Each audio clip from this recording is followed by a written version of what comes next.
The letter arrived on a Tuesday morning, crisp white envelope sliding through the mail slot like a blade. Emma Richardson's hands trembled as she recognized the handwriting, elegant, flowing script that once promised forever. Inside, 3 sentences. That would shatter her world. I can't do this anymore. Your condition embarrasses me in front of my colleagues.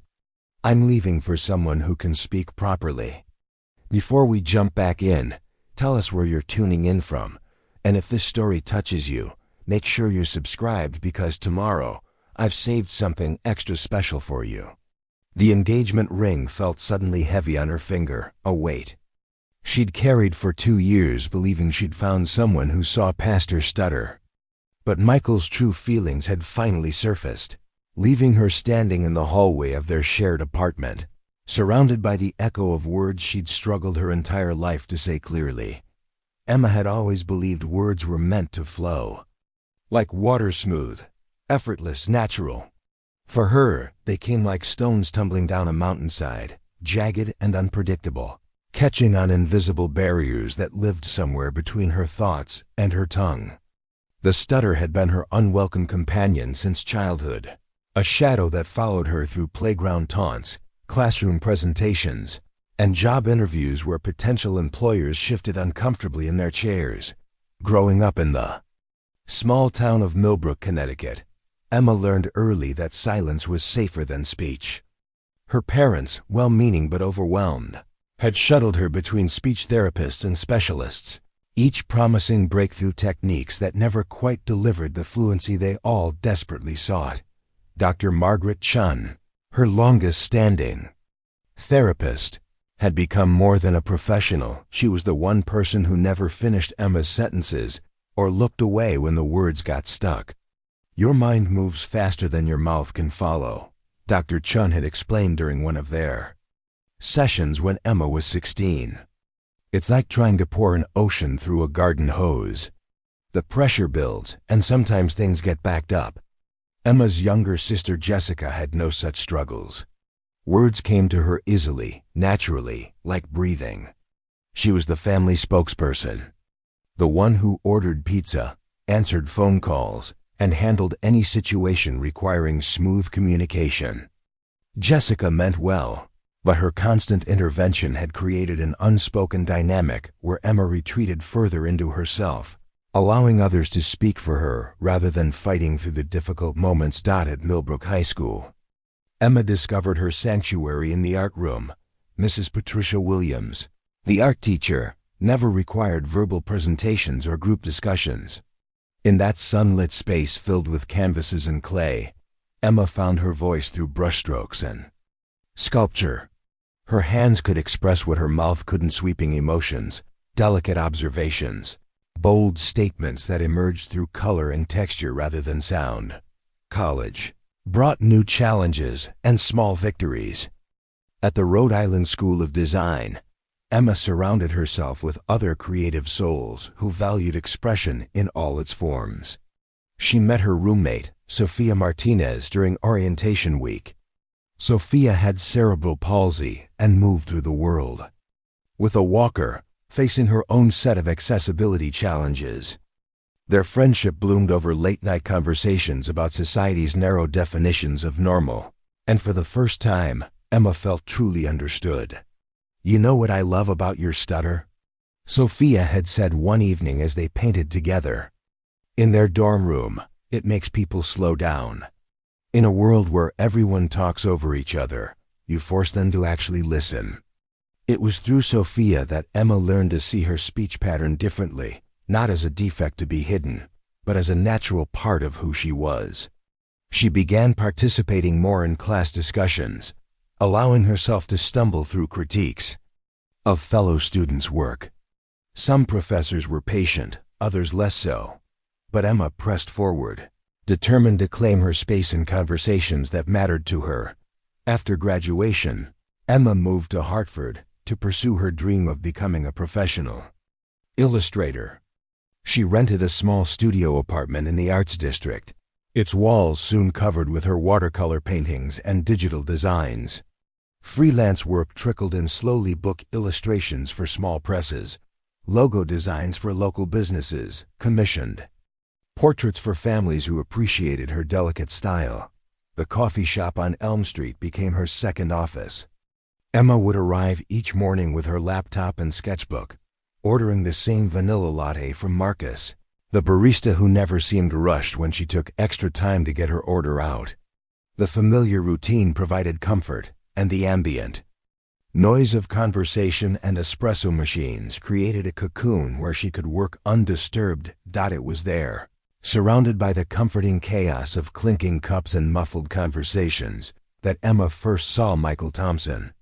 He was reading a thick legal brief, his dark hair catching the morning light streaming through the large windows. When he looked up and smiled, Emma felt something shift in her chest, a flutter of possibility she hadn't experienced in years. Their courtship unfolded slowly, carefully.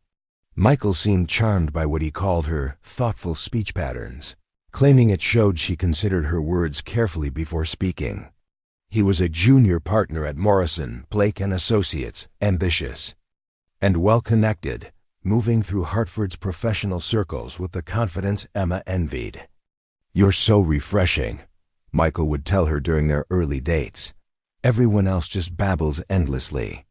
You make every word count." Emma allowed herself to believe him. When he proposed after 18 months of dating, she said yes despite. The way her acceptance got caught on the Y sound, turning it into a stuttered melody that made Michael wince almost imperceptibly. She told herself she'd imagined his reaction, that love would overcome any lingering discomfort he might feel. Moving in together revealed the cracks in their foundation. Michael's colleagues began inviting them to dinner parties and firm events where Emma was expected to engage in the sophisticated small talk that lubricated Hartford's legal and business communities. She watched other wives and girlfriends glide through conversations about vacation homes and private schools, their words flowing like champagne from expensive bottles. Emma's contributions became increasingly strained. She'd rehearse safe topics in her head, whether recent movies, neutral observations about art or food, but when called upon to speak, the familiar barriers would rise. Conversations would slow, then halt, as others waited for her to finish sentences that seemed to stretch into eternity. Michael began answering for her, jumping in with smooth transitions that kept discussions moving. Emma was just saying she loved the wine selection. He'd interject when she got stuck on Chardonnay, his hand finding her knee under the table. In what felt more like a warning than comfort, the worst incident happened at the Morrison firm's annual charity gala. Emma had spent weeks preparing, working with Dr. Chun on breathing techniques and practicing potential conversation topics.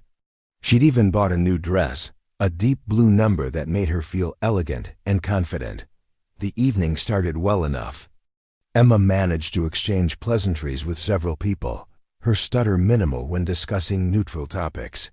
But then Margaret Morrison, the firm's founding partner's wife, approached their table during dinner.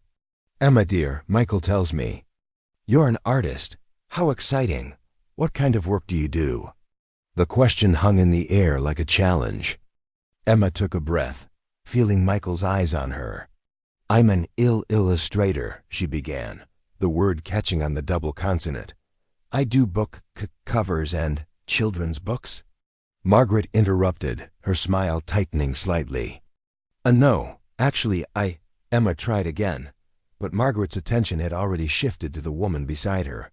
"Oh, Patricia, I didn't see you come in. How was your trip to Tuscany?" Emma sat in stunned silence as the conversation flowed around, her Margaret's dismissal hanging over the table like a cloud. Michael's jaw was clenched, his earlier warmth replaced by barely contained embarrassment. For the rest of the evening, he kept their interactions minimal, steering clear of situations where Emma might be called upon to speak at length. The drive home was conducted in suffocating silence. When they reached their apartment, Michael poured himself a scotch and stood by the window overlooking the city lights. "Maybe you should consider going back to speech therapy," he said without turning around. "Dr. Chun might have some new techniques." Emma felt something cold settle in her stomach. I never stopped going to Dr. Chun, she replied quietly. You know that. Well, maybe you need someone more intensive. There are specialists in New York residential programs. You want me to go away for treatment? The words came out steadier than she felt. Michael finally turned to face her, his expression a mixture of frustration and what might have been pity. I just think you could be doing more to address this. It affects both of us, Emma. My career depends on these relationships, these social connections. The conversation that followed revealed truths that had been festering beneath the surface of their relationship. Michael admitted he'd hoped her stutter would improve with time, that love and confidence would somehow cure what years of therapy hadn't touched. He spoke about missed opportunities, clients who'd made comments, partners who'd suggested he needed a wife who could represent the firm better. Emma listened with growing clarity, seeing their relationship through new eyes. The man she'd fallen in love with, the one who claimed to value her thoughtful speech, had been waiting for her to become someone else entirely. He'd been dating not who she was, but who he hoped she might become. The final confrontation came 3 weeks later. Michael had been selected to represent the firm at a high-profile merger negotiation in Boston, an opportunity that could secure his partnership track. The celebration dinner included spouses, and Emma knew this was her test day. Chance to prove she could navigate the sophisticated social waters his career demanded. She prepared meticulously, working extra sessions with Dr. Chun, practicing conversation starters, even recording herself to identify problem words. But preparation couldn't account for nerves, couldn't smooth away the fundamental truth of who she was. The evening unraveled spectacularly. During dinner conversation about upcoming elections, Emma attempted to share her thoughts on education. Funding. The word particularly became her downfall, each syllable catching and repeating until sweat beaded on her forehead and silence descended over the table like a heavy curtain. What Emma means to say, Michael jumped in, his voice tight with controlled panic, is that we both support increased funding for special education programs. Preparing and narrating this story took us a lot of time, so if you are enjoying it, subscribe to our channel. It means a lot to us. Now back to the story. But the damage was done. She saw the looks exchanged between the partners' wives, the subtle shift in body language that spoke louder than words. After dinner, when wives gathered in the hotel lounge for coffee, Emma found herself sitting alone. While conversations swirled around her, deliberately excluding her from their circle, Michael barely spoke to her during the drive back to Hartford. His silence was more devastating than anger would have been. It was the silence of defeat, of a man who'd finally accepted an unacceptable situation. The letter arrived the following Tuesday, 3 sentences that confirmed what Emma had begun to understand during that long, quiet drive home. Michael wasn't just leaving her. He was fleeing from everything her stutter represented in his perfectly planned life. Standing in their apartment hallway, reading words that reduced their 2-year relationship to an embarrassment he could no longer tolerate, Emma felt something break inside her chest. Not just her heart, though that was certainly shattered, but something deeper, a fundamental belief that love could transcend difference, that the right person would see past surface imperfections to the soul beneath. The engagement ring slipped from her finger with surprising ease, as if it had never truly belonged there. Emma set it on the kitchen counter next to Michael's letter, 2 symbols of a future that had never been as real as she'd believed. Outside, Hartford went about its business, unaware that in a small apartment overlooking Elm Street, a woman was learning that sometimes the cruelest abandonment comes not from strangers, but from those who claim to love us most. 3 months after Michael's departure, Emma had established a new rhythm of solitude.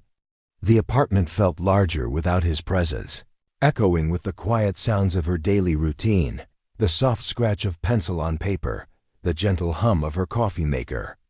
The distant traffic that filtered through windows she now kept open to invite the world back in. She'd removed all traces of their shared life, donating his forgotten books to the library, and replacing their formal dining set with a single, easel positioned to catch the morning light. The freelance work had slowed to a trickle. Word traveled quickly in Hartford's interconnected professional circles, and Emma suspected Michael's version of their breakup had reached potential clients.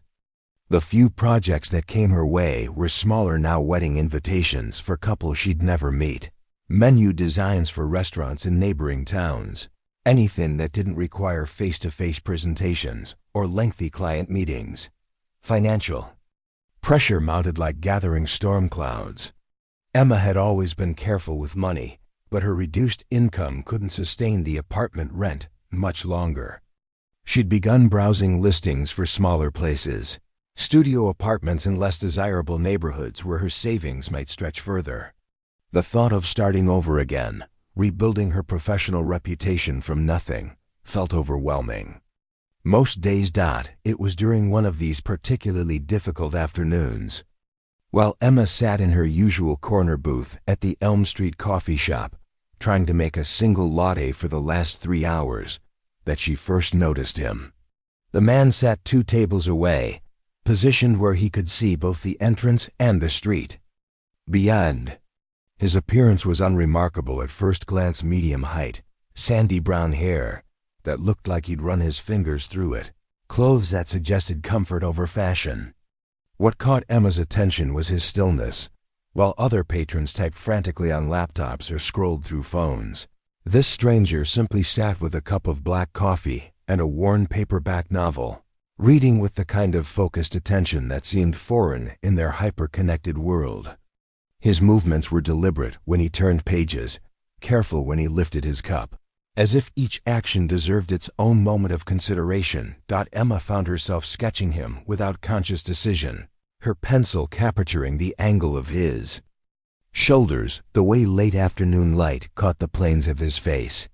There was something about his presence that felt different from the usual coffee shop clientele: lawyers grabbing caffeine between court appearances, real estate agents conducting hurried phone negotiations, college students cramming for exams. He seemed to exist in his own pocket of time, unhurried and self-contained. When he looked up from his book and caught her staring, Emma's cheeks burned with embarrassment. She expected the usual reaction, a polite smile followed by deliberate avoidance of further eye contact. Instead, he offered a gentle nod of acknowledgement before returning to his reading, completely unbothered by her artistic scrutiny. The next day, he was there again. Same table, same black coffee, different book. This time it was something thick and academic-looking, filled with dense text that he navigated with the same patient attention he'd given the novel. Emma noticed he made occasional notes in the margins with a pencil worn down to a stub, his handwriting small and precise. By the 3rd day, Emma realized she was looking forward to seeing him. His presence had become a comforting constant in her disrupted world, proof that some things could be relied upon to remain steady. She began timing her coffee shop visits to coincide with his arrival, though she was careful to maintain the illusion of coincidence. On Thursday, everything changed. Emma was struggling with a particularly difficult illustration, a book cover for a mystery novel about family secrets. The image needed to convey hidden depths without being too literal, and she'd been wrestling with various compositions for hours. Her frustration was mounting when a shadow fell across her table. "Excuse me," a voice said, warm and unhurried. "I hope I'm not interrupting, but I couldn't help noticing your work. It's really beautiful." Emma looked up to find the stranger standing beside her table, holding his coffee cup with both hands as if it were anchoring him to the moment. Up close, she could see his eyes were hazel, shifting between green and brown depending on the light. And there was a small scar above his left eyebrow that suggested some long-ago adventure. Thank you," Emma managed, her stutter immediately announcing itself in the face of unexpected social interaction. If he noticed her speech difficulty, he gave no indication. Instead, he gestured toward the empty chair across from her. "Would you mind if I sat down? I'm Daniel, by the way. Daniel Hayes. Emma nodded, unable to trust her voice with a longer response. Daniel settled into the chair with the same careful deliberation she'd observed from afar, setting his coffee down without the usual clatter of ceramic against wood. I've been watching you work, he continued, his tone conversational rather than intrusive. Not in a creepy way, he added with a self-deprecating smile. It's just fascinating to see someone so completely absorbed in their art. You get this look of intense concentration, like the rest of the world just disappears. Emma felt her shoulders relax slightly. Something about Daniel's manner was disarming. He spoke as if they were continuing a conversation they'd started long ago rather than meeting for the first time. I'm an illustrator, she said, the familiar stumble making her want to retreat into silence. What kind of illustrations? Daniel asked, leaning forward with genuine interest. He didn't rush to fill the pause while Emma gathered her words, didn't show the subtle signs of impatience she'd learned to recognize in others. Booksy covers mostly, some magazines. I used to do more. Emma trailed off, not wanting to explain how her professional world had contracted along with her personal one. Used to do more what? Daniel's question was gentle, inviting rather than demanding. Corporate work. Presentations for companies, advertising campaigns. But that required more. More talking to clients. Emma managed the explanation in short bursts, each phrase a small victory over the barriers in her throat. Daniel nodded thoughtfully. Corporate work can be draining. All those meetings where people talk around problems instead of addressing them directly.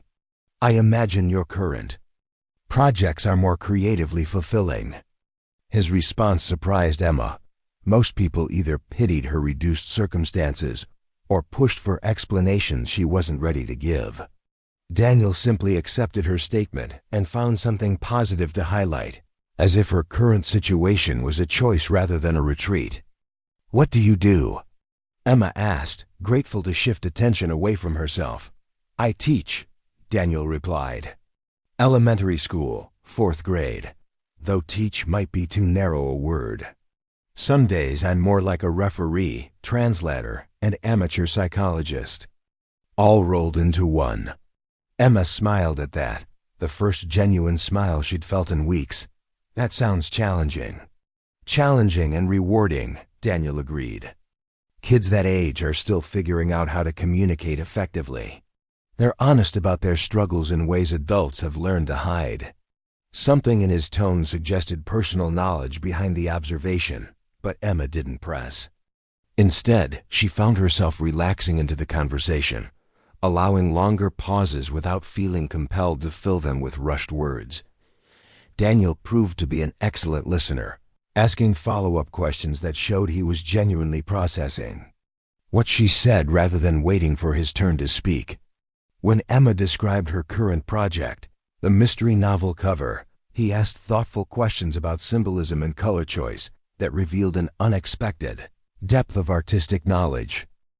My younger brother is an artist, Daniel explained when Emma commented on his insights. Sculptor, primarily, though he dabbles in other mediums. Growing up around his work taught me to see art as communication, just using different tools than words. That's exactly right, Emma said, enthusiasm overriding her usual self-consciousness about stuttering. Sometimes images can express things that words can't capture. And sometimes, Daniel said quietly, words aren't the most important part of communication anyway. The statement hung between them, loaded with meaning Emma wasn't quite ready to examine. Daniel seemed to sense he'd ventured into deeper waters than their new acquaintance warranted, because he smoothly shifted the conversation back to her artwork. Their first conversation lasted nearly 2 hours, though Emma would have sworn only minutes had passed. When Daniel finally glanced at his watch and announced he needed to leave for a faculty meeting, Emma felt disappointed in a way that surprised her. She'd grown accustomed to brief, surface-level interactions that left her feeling more isolated than before they began. This felt different, substantive, nourishing in ways she'd forgotten conversation could be. "Would you mind if I stopped by tomorrow?" Daniel asked as he gathered his things. "I'd love to see how that book cover develops." Emma nodded, not trusting herself to speak without stuttering. Daniel's smile suggested he understood her response perfectly. The next day brought rain, transforming the coffee shop into a cozy refuge filled with the sound of water against windows and the rich aroma of roasted beans. Emma arrived early, claiming her usual table and spreading out her materials with nervous energy. She'd spent the previous evening questioning the wisdom of encouraging Daniel's attention, reminding herself of all the ways her speech difficulties had sabotaged potential friendships in the past. But when Daniel appeared, shaking droplets from his jacket and scanning the shop until his eyes found hers, Emma felt a flutter of anticipation rather than dread. He approached with that same unhurried confidence, carrying 2 cups of coffee. "Vanilla latte," he said, setting 1 cup in front of her. "Marcus mentioned it was your usual." The gesture was small but thoughtful, showing he'd paid attention to details she hadn't even realized he'd noticed. Emma accepted the coffee with a quiet thank you, touched by the consideration behind it. "How's the book cover coming along?" Daniel asked, settling into what was apparently becoming his chair. Emma showed him her progress, several rough sketches exploring different approaches to visualizing hidden family secrets. Daniel studied each one with the same careful attention he brought to his reading, asking questions that helped Emma see her own work from new angles. "This one," he said, pointing to a composition that featured shadowy figures behind a partially opened door, "has real emotional impact. There's something about the way you've positioned the light that suggests revelation and concealment at the same time." Emma felt warmth spread through her chest. Daniel's praise felt earned rather than obligatory, specific enough to show he was really seeing her work rather than offering generic encouragement.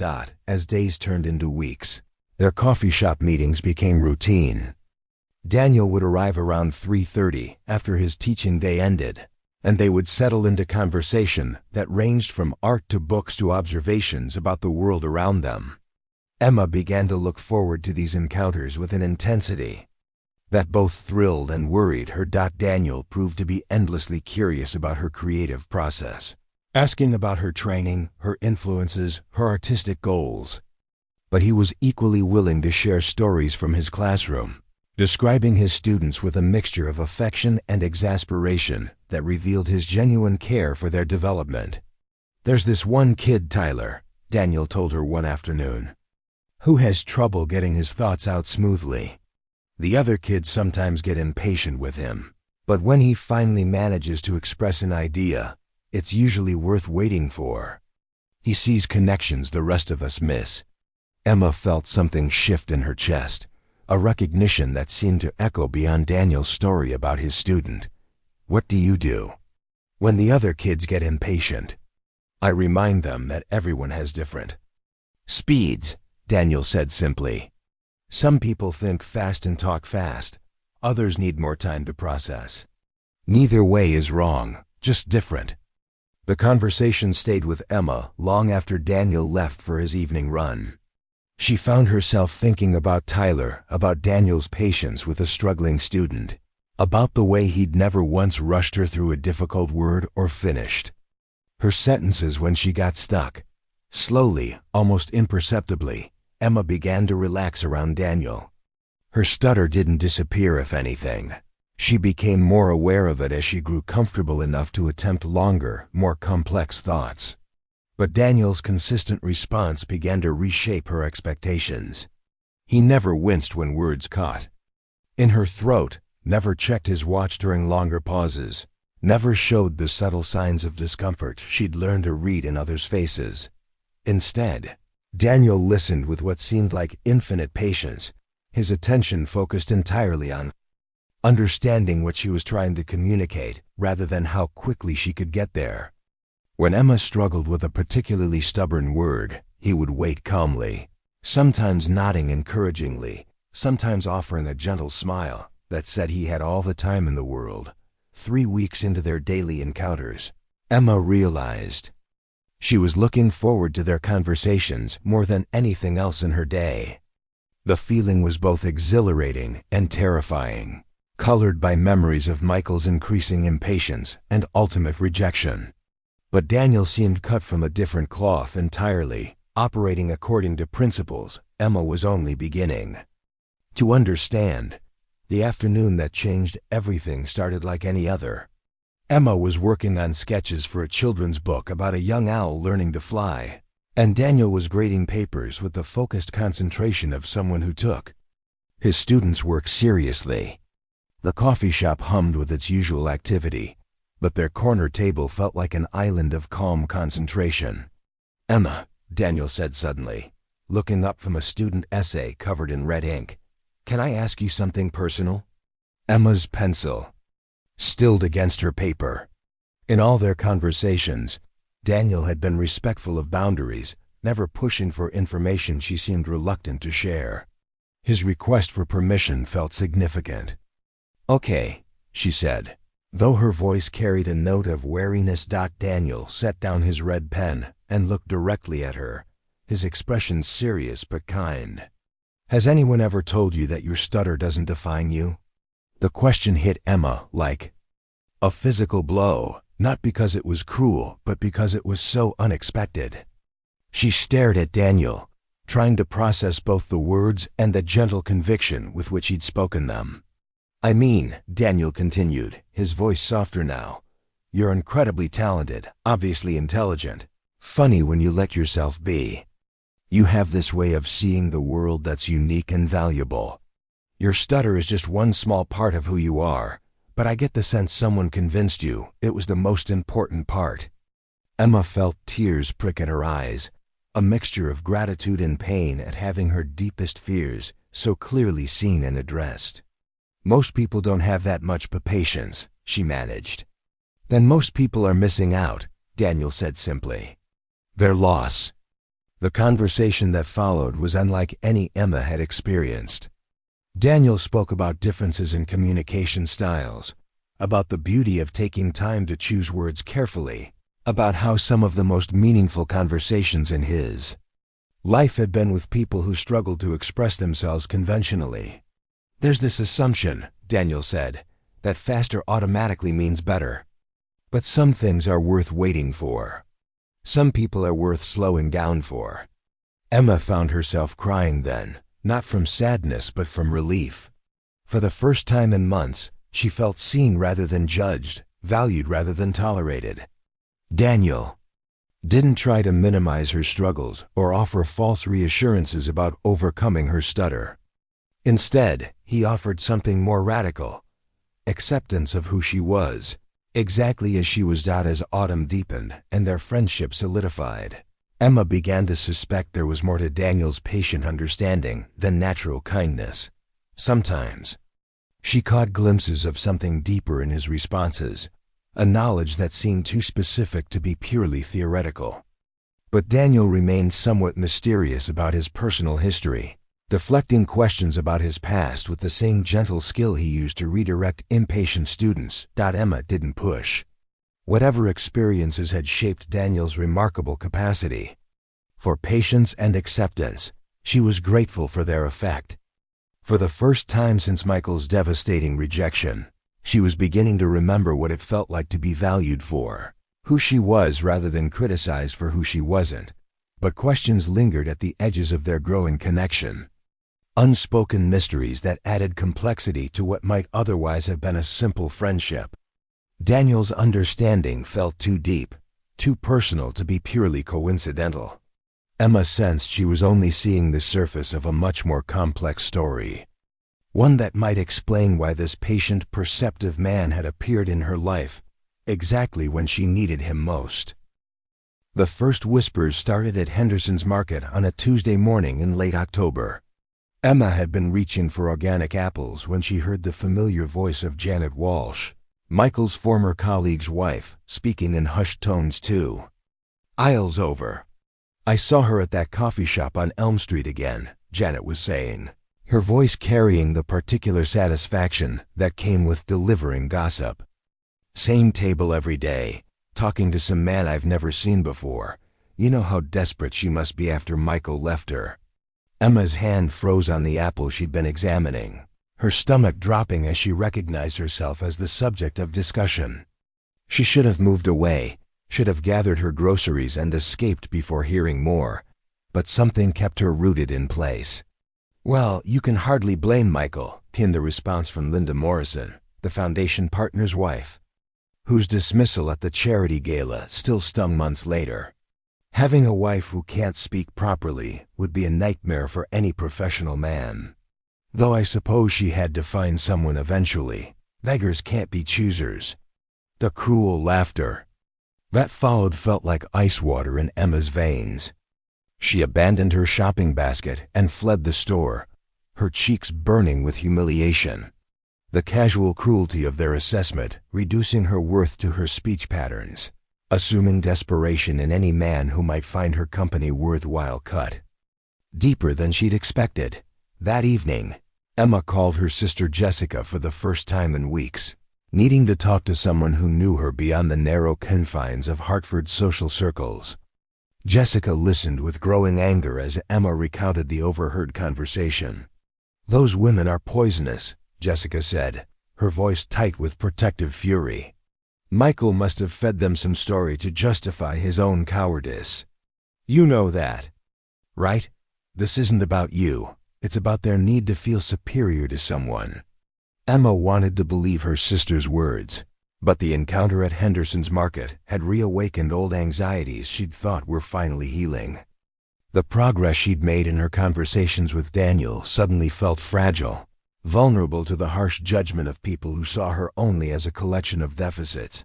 The gossip network in Hartford operated with ruthless efficiency. Within a week, Emma noticed the change everywhere she went. Servers at restaurants spoke slowly and loudly, as if her stutter indicated hearing problems or intellectual disability. The postal clerk began completing her sentences before she could finish them, assuming he was being helpful. Even Marcus at the coffee shop, who had always been naturally patient, started showing signs of the uncomfortable awareness that came with knowing someone's business had become public entertainment. Dr. Chun noticed the shift immediately during Emma's next appointment. "You're holding tension in your shoulders again," she observed, studying Emma's posture as she struggled through a reading exercise. "Something's changed. What happened?" Emma explained about the market encounter, about the growing sense that her private business had become public currency. Dr. Chun listened with the professional composure that had anchored Emma through countless difficult sessions, but her eyes flashed with anger when Emma repeated the women's cruel assessment. "You understand that their opinions say everything about them and nothing about you," Dr. Chun said when Emma finished. "People who build themselves up by tearing others down are revealing their own insecurities, not exposing truth about their targets. But what if they're right?" Emma asked, voicing the fear that had been growing since the market incident. "What if any man interested in me is just settling? What if I'm always going to be someone's compromise?" Dr. Chun leaned forward, her expression intense. "Emma, I've worked with hundreds of people over my career. I've seen genuine settling, and I've seen authentic connection. What you've described about Daniel doesn't sound like compromise. It sounds like recognition." The conversation with Dr. Chun helped, but it couldn't shield Emma from the daily reality of living in a community where her personal life had become entertainment. The art supply store owner began speaking to her with exaggerated patience, as if she were a child rather than a professional customer. Women at the grocery store exchanged meaningful glances when she struggled with words, their expressions mixing pity with smugness. Most painful were the encounters with people from Michael's world, lawyers, bankers, real estate agents who had once included her in their social circles. Now they regarded her with the particular discomfort reserved for reminders of failure. Some avoided eye contact entirely, hurrying past with manufactured urgency. Others offered overly bright smiles and patronizing encouragement. They're obvious. Relief at not being in her position, radiating from every interaction. Emma began altering her routines to avoid the most problematic encounters. She shopped at smaller markets in different neighborhoods, chose restaurants where she was unlikely to meet familiar faces, even considered finding a new coffee shop until she realized she wasn't willing to let gossip drive her away from the one place that had become a sanctuary. Daniel noticed her increased anxiety immediately. During their usual afternoon conversation, Emma found herself stumbling over words that had been coming more easily just weeks before. Her old habits of retreat had reasserted themselves: shortened responses, safe topics, the careful monitoring of her speech that exhausted her mentally and emotionally. "You seem different today," Daniel observed, his hazel eyes studying her face with gentle concern. "Distracted, maybe? Or worried about something?" Emma hesitated, unsure how to explain that their friendship had become fodder for public speculation, without sounding paranoid or self-pitying. But Daniel's patient attention, the way he waited for her response without showing impatience, finally loosened her tongue. "People are talking," she said simply, the words coming out more smoothly than she'd expected. "About us, about me." Daniel's expression darkened, though his voice remained calm. "What kind of talking?" Emma explained about the market encounter, about the growing sense that she was being watched and judged, about the cruel assumptions being made regarding any man who might choose to spend time with her. Daniel listened without interruption, his jaw tightening almost imperceptibly as she described the women's casual cruelty. "I'm sorry," Emma concluded, her voice small. "I know this isn't what you signed up for when you decided to be friendly with the weird woman who draws in coffee shops." Daniel was quiet for a long moment, his hands wrapped around his coffee cup as he processed what she'd told him. When he finally spoke, his voice carried an edge Emma had never heard before. "First, you're not weird. You're talented and thoughtful. And kind, and anyone who can't see that is operating with serious limitations," he said, his words precise and deliberate. "Second, I knew exactly what I was signing up for when I introduced myself, probably better than you realize." There was something in that last statement that made Emma look at him more closely, searching his face for clues to meaning she suspected lay beneath the surface. But before she could formulate a question, Daniel continued, "As for people talking, let them talk. Their opinions don't change reality, and reality is that I enjoy your company, value our conversations, and have no intention of letting small-minded gossips dictate my friendships." The firmness in his voice surprised Emma. Daniel's usual gentle demeanor had given way to something more steel-like, protective in a way that made her feel simultaneously grateful and curious about what experiences had shaped such fierce loyalty. "But it affects you too," Emma protested. "Being associated with me, with my problems." Daniel leaned forward, his expression intense. "Emma, listen to me carefully. You don't have problems, you have a speech pattern that makes some ignorant people uncomfortable. Their discomfort is their issue to manage, not yours to solve by hiding or apologizing for who you are." The conviction in his voice was so absolute that Emma felt something shift inside her chest. For months, she'd been accepting the narrative that her stutter was a burden others had to tolerate, a deficit that required compensation or apology. Daniel's refusal to frame it that way felt revolutionary, but the community's judgment wasn't limited to whispered conversations in grocery stores. Emma began receiving fewer freelance opportunities as word spread through Hartford's business networks. A children's book publisher who had been considering her for a series of illustrations suddenly stopped returning her calls. A local magazine that had used her work regularly began assigning projects to other artists without explanation. The financial pressure mounted alongside the social isolation. Emma found herself lying awake at night, calculating how many months her savings could sustain her reduced income, wondering if she would have to leave Hartford entirely to escape the poisonous atmosphere that had developed around her personal Life. Asteriskasika suggested Emma move back to Millbrook temporarily, live with their parents until the gossip died down and she could rebuild her professional reputation. The offer was generous and practical, but Emma felt a deep resistance to retreating. Again, to letting other people's cruelty drive her away from the life she'd built. "I'm tired of running," Emma told Daniel during one of their coffee shop conversations, her voice carrying a weariness that went beyond physical exhaustion. "I ran from confrontation my whole childhood, let Jessica speak for me, avoided situations where my stutter might be noticed. Then I ran to art school, then to Hartford, then into a relationship with someone who ultimately ran from me. I don't want to keep running."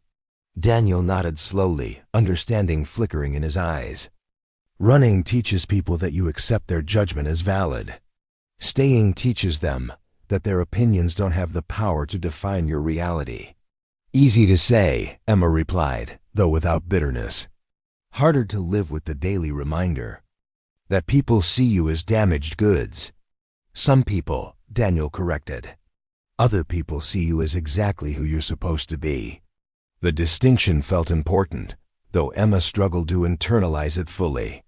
Years of conditioning had taught her to weight negative opinions more heavily than positive ones, to see criticism as truth and praise as charity.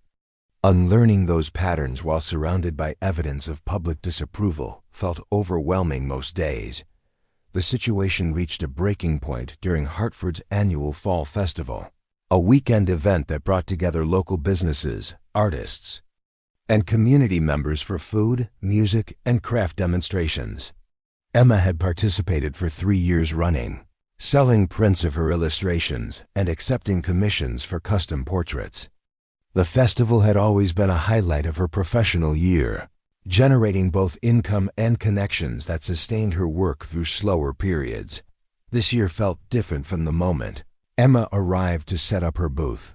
Other vendors, who had always been friendly, now offered stilted greetings, their discomfort palpable as they arranged their displays with obvious haste to avoid prolonged conversation. Customers who had purchased her work in previous years walked past her booth without making eye contact, their avoidance so deliberate it felt choreographed. Not by midday, Emma had sold only 2 small prints while vendors on either side of her enjoyed steady streams of customers. The humiliation was compounded by the knowledge that her artistic ability hadn't diminished, only her social standing. In a community that valued conformity over creativity, the worst moment came when a group of women from Michael's social circle approached her booth, their expressions mixing curiosity with barely concealed malice. Linda Morrison led the group, her smile sharp enough to cut glass. "Emma, dear," Linda said, her voice dripping with false sweetness. "How brave of you to continue participating in community events. Though I imagine it must be difficult, being on your own now." The other women nodded sympathetically, their eyes bright with the anticipation of drama.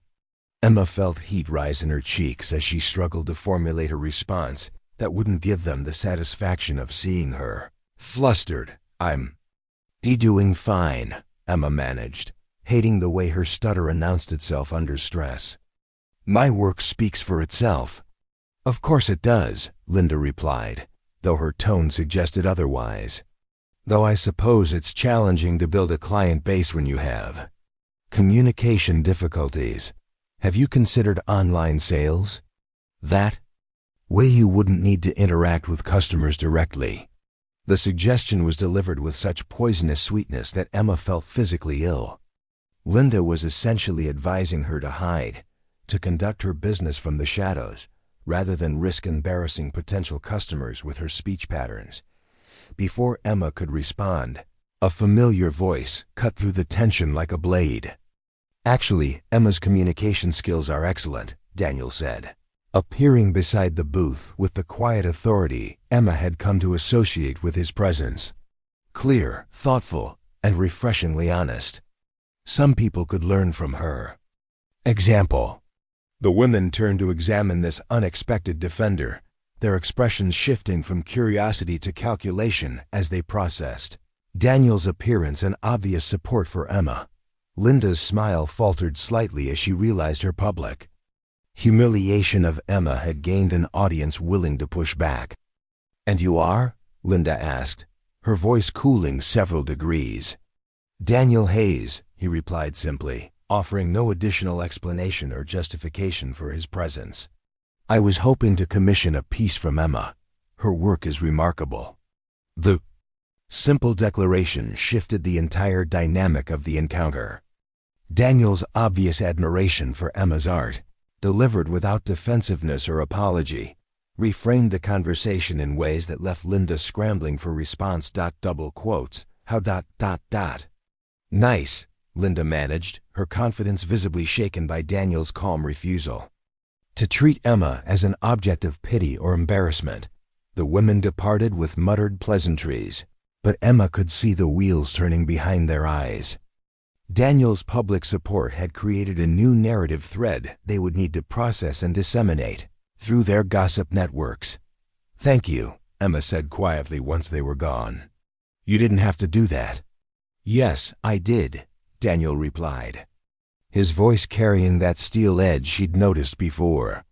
"Nobody gets to treat you like that while I'm around." The protective instinct behind his words warmed Emma, even as it raised new questions about the depth of his investment in her well-being. Friends defended each other, certainly, but Daniel's fierce loyalty felt like something more, something rooted in experiences and convictions she was only beginning to glimpse. The rest of the festival passed in a blur of increased sales and curious glances. Daniel's public endorsement had shifted perceptions enough to bring customers back to Emma's booth, though she suspected many were motivated more by curiosity about her mysterious defender than genuine interest in her art. That evening, as Emma packed up her remaining prints and counted the day's earnings, she reflected on how quickly public opinion could shift when someone with sufficient confidence refused to accept the prevailing narrative. Daniel's simple presence, his obvious respect for her work and unwillingness to treat her as damaged goods, had created space for others to see her differently, but questions lingered alongside her gratitude. Daniel's protective instincts felt too deep, too personal for casual friendship. His understanding of her struggles seemed rooted in knowledge rather than empathy, and his fierce defense suggested stakes in her well-being that went beyond the bounds of their coffee shop conversations. Emma was beginning to suspect that Daniel's appearance in her life wasn't the coincidence she'd assumed. His patience with her stutter, his immediate recognition of her worth, his protective fury at others' cruelty, all suggested a man operating from personal knowledge of what it meant to be judged and dismissed for differences beyond one's control. As autumn deepened toward winter and their daily meetings continued, Emma found herself watching Daniel more carefully, looking for clues to the experiences that had shaped his remarkable capacity for acceptance and his fierce determination to shield her from the community's judgment. Whatever his story, she was beginning to understand that her healing and his presence in her life were connected in ways she was only starting to fathom. The November rain drummed against the coffee shop windows with relentless persistence, creating a gray cocoon that seemed to muffle the outside world. Emma sat at her usual table, watching water streak down the glass while she waited for Daniel's arrival.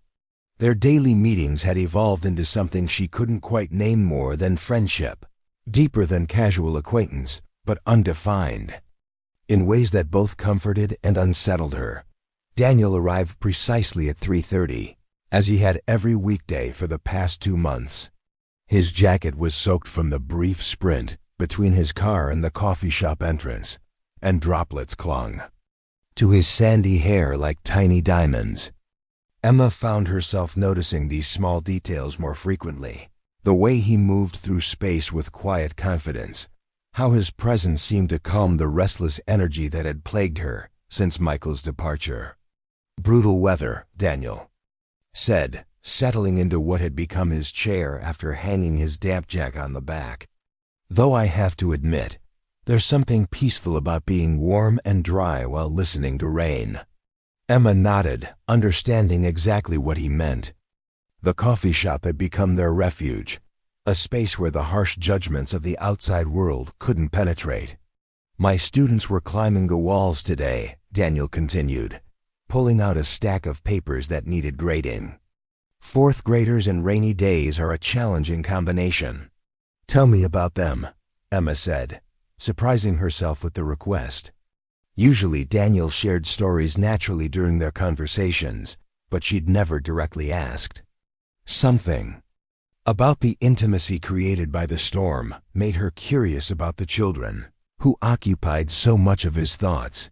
Daniel's face lit up with the enthusiasm he always showed when discussing his students. There's this one kid, Maya, who writes these incredible stories about a dragon who's afraid of flying. The parallels to her own struggles with math anxiety are so clear, but she doesn't even realize she's working through her fears on paper. Emma smiled, charmed by the image of a young girl unconsciously processing her challenges through creativity. Does she know how perceptive her stories are? Not yet, Daniel replied, his voice gentle with affection for his student. But I think she's starting to understand that sometimes our biggest obstacles are the stories we tell ourselves about what we can't do. The observation hit Emma with unexpected force. How many stories had she told herself over the years about what her stutter made impossible? How many opportunities had she declined, relationships had she avoided, dreams had she abandoned because of narratives about her limitations that might not even be true? What do you tell her? Emma asked, her voice quieter now, invested in the answer for reasons beyond casual curiosity. Daniel considered the question carefully, as he did most things. I tell her that dragons are still dragons, whether they fly perfectly on the first try or need to practice. Their power doesn't come from perfection, it comes from being authentically themselves. Emma felt tears prick at her eyes, understanding that Daniel's words carried meaning beyond his student's story. In his gentle way, he was offering her the same message, wrapped in the safety of discussing someone else's struggles. Over the following weeks, their conversations began to shift in subtle but significant ways. Daniel started sharing more personal anecdote stories from his childhood, observations about his family, glimpses into the experiences that had shaped his patient worldview. Emma found herself reciprocating, offering pieces of her own history that she'd rarely shared with anyone. I used to hide in the art room during lunch, Emma confessed one afternoon, her pencil moving across paper as she spoke. Drawing while talking had become her way of managing the anxiety that still accompanied deeper revelations. Mrs. Williams never asked questions, just let me eat my sandwich while I painted. Sometimes I think those 40 minutes were the only time I felt completely myself. Daniel nodded with understanding that felt too specific to be purely empathetic. Safe spaces are crucial when you're learning who you are. I spent a lot of time in the library as a kid, reading in corners where nobody expected conversation. Were you shy? Emma asked, looking up from her sketch to study Daniel's expression. Something like that, Daniel replied, but his tone suggested layers beneath the simple answer. Let's just say I understood the appeal of quiet places where people left you alone to figure things out. These glimpses into Daniel's past intrigued Emma, though she sensed he was carefully controlling what he revealed. There was something deliberate about his sharing, as if he was building trust through precisely measured vulnerability rather than spontaneous openness. December brought the first snow of the season, transforming Hartford into a crystalline wonderland. That made even familiar streets look magical. Emma arrived at the coffee shop to find Daniel already there, 2 steaming mugs waiting on their table. He'd been arriving earlier lately, she'd noticed, ensuring their space was claimed before other customers could occupy it. Hot chocolate instead of coffee today, Daniel explained as she approached. Seemed appropriate for the weather. The thoughtfulness of the gesture touched Emma more than she cared to admit. Daniel had been paying attention to her preferences, noting that she ordered hot chocolate whenever the temperature dropped below freezing. Such small acts of consideration were building something between them, a foundation of care expressed through daily kindnesses rather than grand declarations. "I have something for you," Daniel said after Emma had settled in and wrapped her hands around the warm mug. He reached into his bag and pulled out a small wrapped package. Placing it on the table between them with almost ceremonial care, Emma stared at the gift, surprised by how the simple gesture made her heart race. She couldn't remember the last time someone had given her something without occasion or obligation. "What is it?" "Open it and find out," Daniel said, his eyes bright with anticipation. Inside the wrapping was a leather-bound sketchbook, its cover worn soft with age but clearly well cared for. The paper inside was thick and cream-colored, the kind that would hold watercolors without bleeding. On the first page, in Daniel's careful handwriting, was an inscription, "For Emma whose art speaks louder than words ever could." Emma ran her fingers over the inscription, emotion tightening her throat. The gift itself was thoughtful, but the message felt like recognition of something essential about who she was. "This is beautiful," she managed, her voice thick with feeling. "But I can't accept something so expensive." "It's not expensive," Daniel interrupted gently. "It belonged to my brother. He gave it to me years ago, said it was meant for someone who would appreciate what blank pages represent. I think he would be happy knowing it found its way to you." The mention of Daniel's brother sparked Emma's curiosity. He'd referenced this sibling before, but always in passing, never with detail or explanation. "What kind of art does your brother do?" Daniel's expression shifted, becoming more guarded. "Sculpture, mostly. Though he hasn't created anything in a while. He's taking a break from his work." Something in Daniel's tone suggested the break wasn't voluntary, but Emma sensed this was territory she shouldn't probe. Instead, she focused on the gift, the weight of good paper in her hands and the trust implied in giving her something that had belonged to someone important to him. "Thank you," Emma said simply, knowing that words couldn't fully express what the gesture meant to her. "I'll use it well." "I know you will," Daniel replied, his voice warm with confidence that made Emma's chest tight with unfamiliar emotion. That evening, Emma sat in her apartment with the new sketchbook open on her kitchen table, testing different pencils against the paper's texture. She found herself drawing Daniel without conscious decision, his patient expression as he listened to her stumble through difficult words, the way his eyes crinkled when she made him laugh, the protective stance he'd taken at the fall festival. When Linda Morrison had tried to humiliate her as her pencil moved across the page, Emma realized she was documenting not just Daniel's appearance, but her feelings about him. The growing trust that made her look forward to their daily meetings, the comfort she found in his steady presence, the way he seemed to see past her stutter to something valuable underneath. The realization both thrilled and terrified her. After Michael's cruel abandonment, Emma had assumed romantic feelings were too dangerous to risk again. But what she felt for Daniel seemed different, built on acceptance rather than hope for change, grounded in genuine appreciation for who she was rather than who she might become. Christmas approached with surprising swiftness, bringing with it the usual anxiety about family gatherings and forced social interactions. Emma had planned to spend the holiday quietly in her apartment, avoiding the well-meaning but exhausting dynamics of family dinners where everyone tried too hard to include her in conversations. But Daniel had other ideas. "My family does a very low-key Christmas Eve dinner," he mentioned during one of their December conversations. "Just my parents, my aunt, and whoever else needs a place to belong for the evening. You're welcome to join us if you'd like." The invitation surprised Emma. Meeting Daniel's family felt like a significant step, one that would definitively move their relationship beyond the careful boundaries they'd maintained. "I wouldn't want to intrude on family time," she said, though part of her desperately wanted to accept. "You wouldn't be intruding," Daniel assured her. "My mom always makes enough food for an army, and she's been asking about you ever since I mentioned we spend time together."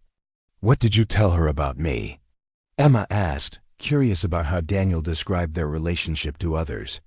"That you're an artist who sees the world in ways that make me think differently," Daniel replied, without hesitation. "That you're kind and funny and thoughtful, and that I enjoy your company more than anyone else's I can think of." The simple honesty of his response left Emma speechless. Daniel had a way of cutting through complexity with statements that were both casual and profound, offering truths that felt too generous to accept, while being delivered with such sincerity that dismissing them seemed impossible. Emma found herself accepting the invitation before she could talk herself out of it. Daniel's smile when she said yes was bright enough to light the entire coffee shop, and she realized how much her answer had mattered to him. Christmas Eve arrived with clear skies and temperatures cold enough to turn breath visible. Emma spent an hour choosing her outfit, settling on a deep green sweater that brought out her eyes and dark pants that made her feel confident without being overdressed. She'd spent the morning baking cookies using her grandmother's recipe, a small contribution to a dinner she was increasingly nervous about attending. Daniel picked her up at 5 o'clock, looking handsome in a navy sweater that complemented his hazel eyes. "You look beautiful," he said when she opened the door, his voice carrying the particular tone he used for observations he considered factual rather than flattering. Emma felt heat rise in her cheeks, still unused to receiving compliments. Without searching for hidden meanings or underlying disappointment, "Thank you," she managed, meaning it more than the simple words could convey. The drive to Daniel's parents' house took them through Hartford's historic district, past houses decorated with tasteful white lights and wreaths that spoke of established families and long traditions. Emma found herself wondering what kind of environment had shaped Daniel's remarkable capacity for patience and acceptance. The Hayes family home was a colonial-style house with warm light spilling from every window, looking exactly like the kind of place where generations of memories had been carefully accumulated. Daniel's mother, Catherine, met them at the door, with the kind of genuine warmth that couldn't be faked. "Emma, I'm so glad you could join us," Catherine said, her smile reaching her eyes in ways that reminded Emma powerfully of her son.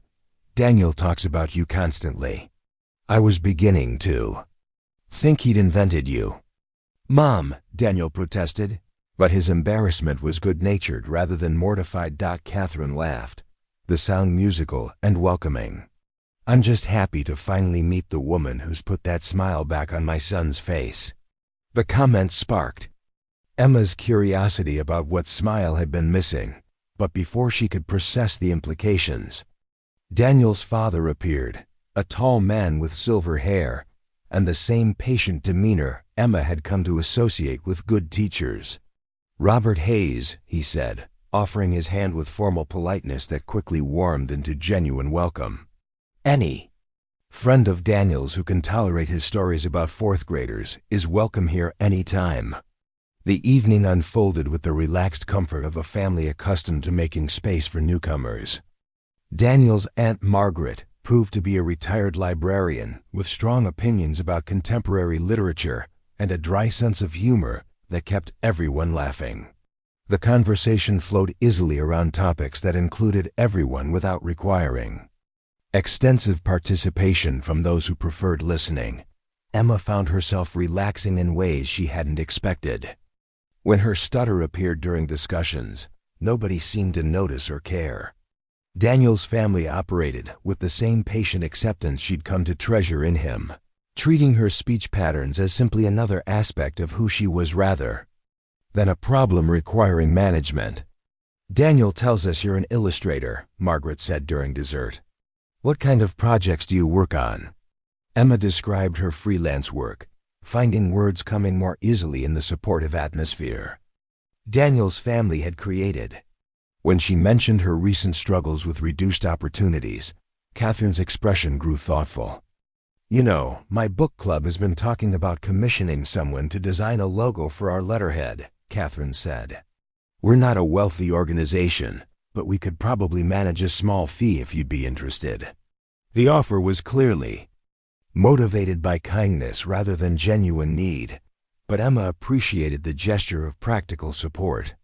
"I'd be happy to create some designs for you to consider," she replied, touched by the family's instinct to help without making her feel like a charity case. As the evening progressed, Emma began to understand where Daniel's remarkable qualities had originated. His parents displayed the same combination of strength and gentleness she'd come to associate with him, the same ability to make space for different types of people, without judgment or awkwardness. But she also sensed undercurrents she couldn't quite identify: careful avoidance of certain topics, meaningful glances between family members when particular subjects arose. There was something the Hayes family wasn't discussing, some experience that had taught them the importance of acceptance and patience through direct understanding rather than theoretical knowledge. During a quiet moment after dinner, while others were clearing dishes, Emma found herself alone with Robert in the living room. He was studying family photographs arranged on the mantelpiece, his expression contemplative. "Daniel seems happier lately," Robert said without preamble, his voice carrying the particular tone of a father who'd been worried about his son. "More like himself again." "Again?" Emma asked, curious about what version of Daniel she hadn't yet seen. Robert turned to look at her, his expression measuring. "He went through a difficult period a few years back. Lost some of his natural optimism. Became more guarded. We were starting to worry he might not find his way back to who he really is." The revelation added another piece to the puzzle of Daniel's character, explaining perhaps why his understanding of struggle and rejection felt so personal, so grounded in experience rather than empathy. But before Emma could ask follow-up questions, Daniel appeared in the doorway. "Dad, are you interrogating Emma?" he asked, though his tone was more amused than concerned. "Just making conversation," Robert replied with the innocent expression of someone who'd been caught in exactly the behavior he was denying. The drive back to Emma's apartment was quiet, both of them processing the evening's interactions. Emma felt a warmth that had nothing to do with the car's heater, the sensation of being welcomed into something precious, of being seen as worthy of inclusion in Daniel's most important relationships. "Your family is wonderful," Emma said as Daniel walked her to her door. "Thank you for including me." "Thank you for coming," Daniel replied, his voice soft in the winter air. "It meant a lot to me, having you there." They stood on Emma's doorstep for a moment, the space between them charged with possibilities neither seemed quite ready to name. Emma found herself studying Daniel's face in the porch light, memorizing the way he looked at her, as if she were something precious he was afraid to handle too roughly. "Emma," Daniel said quietly, her name carrying weight she couldn't quite interpret. "Yes? I need you to know something," he continued, his voice careful with the importance of what he was about to say. "Whatever this is between us, wherever it goes, it's not charity, it's not pity, and it's not settling. You need to know that." Emma felt her breath catch, understanding that Daniel was addressing her deepest fears, without requiring her to voice them. "How do you always know exactly what I need to hear?" she asked, her voice barely above a whisper. Daniel's smile was soft, tinged with something that might have been sadness. "Because I've needed to hear most of the same things," he replied, the admission carrying more weight than Emma could yet fully process. Before she could respond, Daniel leaned forward and pressed a gentle kiss to her forehead, the gesture tender enough to make her eyes sting with unshed tears. "Good night, Emma," he whispered against her skin. Emma stood on her doorstep long after Daniel's car disappeared down the street, her hand pressed to the spot where his lips had touched her forehead, understanding that something fundamental had shifted between them. The trust that had been building through months of careful interaction had reached a tipping point, creating space for possibilities she was finally brave enough to consider. But questions lingered, alongside her growing feelings. Mysteries about Daniel's past that seemed increasingly important to understanding their present. His family's careful avoidance of certain topics, his father's reference to a difficult period, Daniel's own admission of needing to hear the same reassurances. He offered her all suggested experiences that had shaped his remarkable capacity for acceptance in ways Emma was only beginning to glimpse. As she prepared for bed that night, Emma found herself hoping that whatever revelations lay ahead wouldn't threaten the fragile trust they'd built, that Daniel's secrets would explain, rather than complicate the connection growing between them. She was finally ready to risk her heart again, but only if the foundation they'd constructed could support the weight of complete honesty. The January thaw arrived unexpectedly, melting Hartford's snow cover into muddy rivulets that carved temporary streams along sidewalks and through parking lots. Emma stood at her apartment window, watching water drip from bare tree branches, when her phone rang with an unfamiliar number. She almost didn't answer. Months of reduced work had made her wary of unknown callers who might be creditors or worse. "Hello?" Emma said cautiously. "Is this Emma Richardson?" The voice belonged to a young woman, professional but warm. "Yes, this is Emma. My name is Sarah Chun. I'm Dr. Margaret Chun's daughter. My mother gave me your number. I hope you don't mind they call." Emma's heart jumped. Dr. Chun had mentioned her daughter, occasionally a successful graphic designer living in Boston who specialized in corporate branding. Of course not. "Is everything all right with your mother?" "Oh yes, she's fine," Sarah assured her quickly. "Actually, I'm calling because of a project. My firm landed a major contract with a children's book publisher, and we need freelance illustrators who can work with complex emotional themes. Mom said you'd be perfect for it." The conversation that followed felt surreal. Sarah described a series of picture books designed to help children understand and cope with various challenges: divorce, moving, starting new schools, feeling different from peers. The publisher wanted illustrations that could convey emotional depth without being overwhelming, artwork that would speak to children struggling with circumstances beyond their control.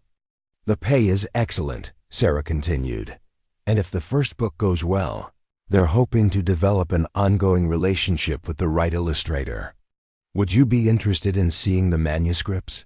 Emma found herself accepting before her cautious nature could intervene.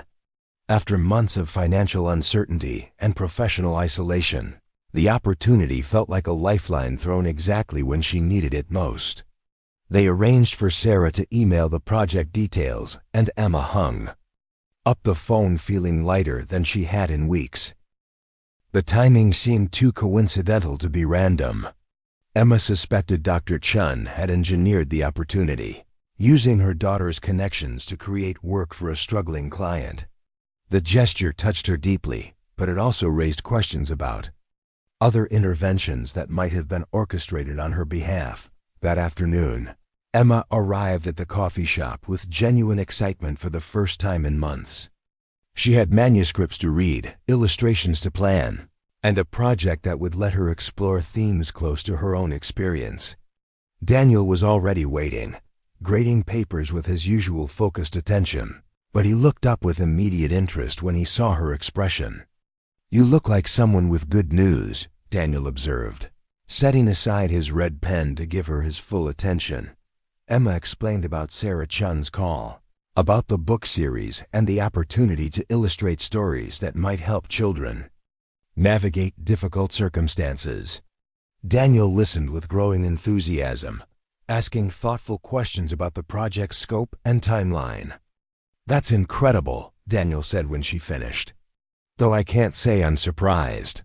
Your work deserves that kind of recognition." "I think Dr. Chun might have pulled some strings," Emma admitted. "The timing feels too perfect to be coincidental." Daniel's expression shifted almost imperceptibly, a flicker of something that might have been discomfort crossing his features before settling back into his usual supportive smile. "Does it matter how the opportunity came about if it's legitimate work that you're qualified to do?" The question was reasonable, but Emma caught the subtle deflection in his response. Daniel had become skilled at redirecting conversations away from topics that made him uncomfortable, though she was only recently beginning to recognize the pattern. I suppose not, Emma replied, though she continued studying his face for clues. To his reaction, it's just ... Lately it feels like good things keep happening to me. After months of everything falling apart, suddenly I have work again. Your family welcomes me like I belong there, and you.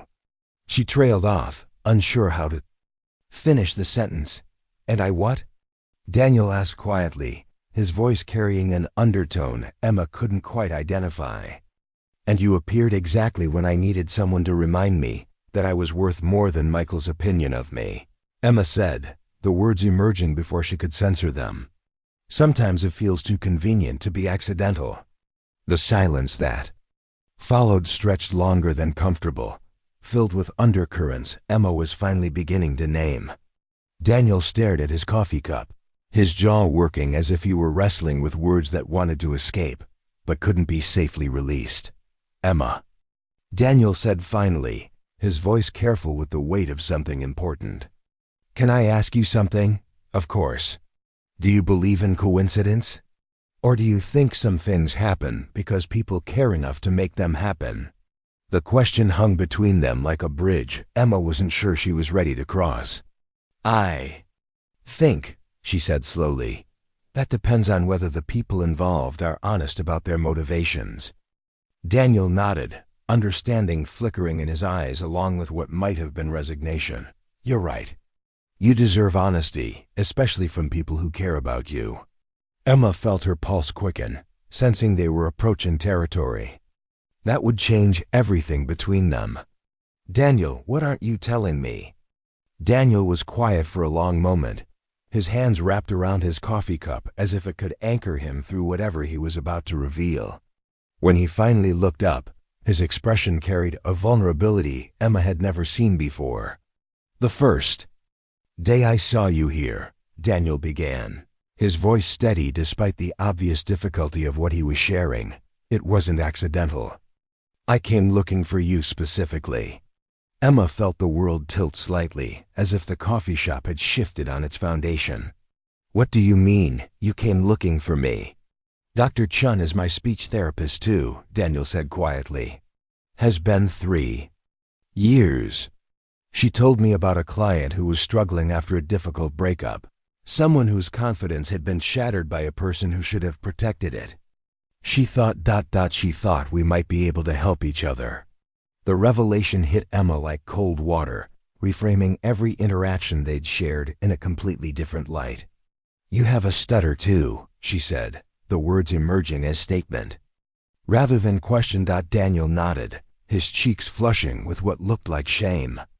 Severe when I was younger.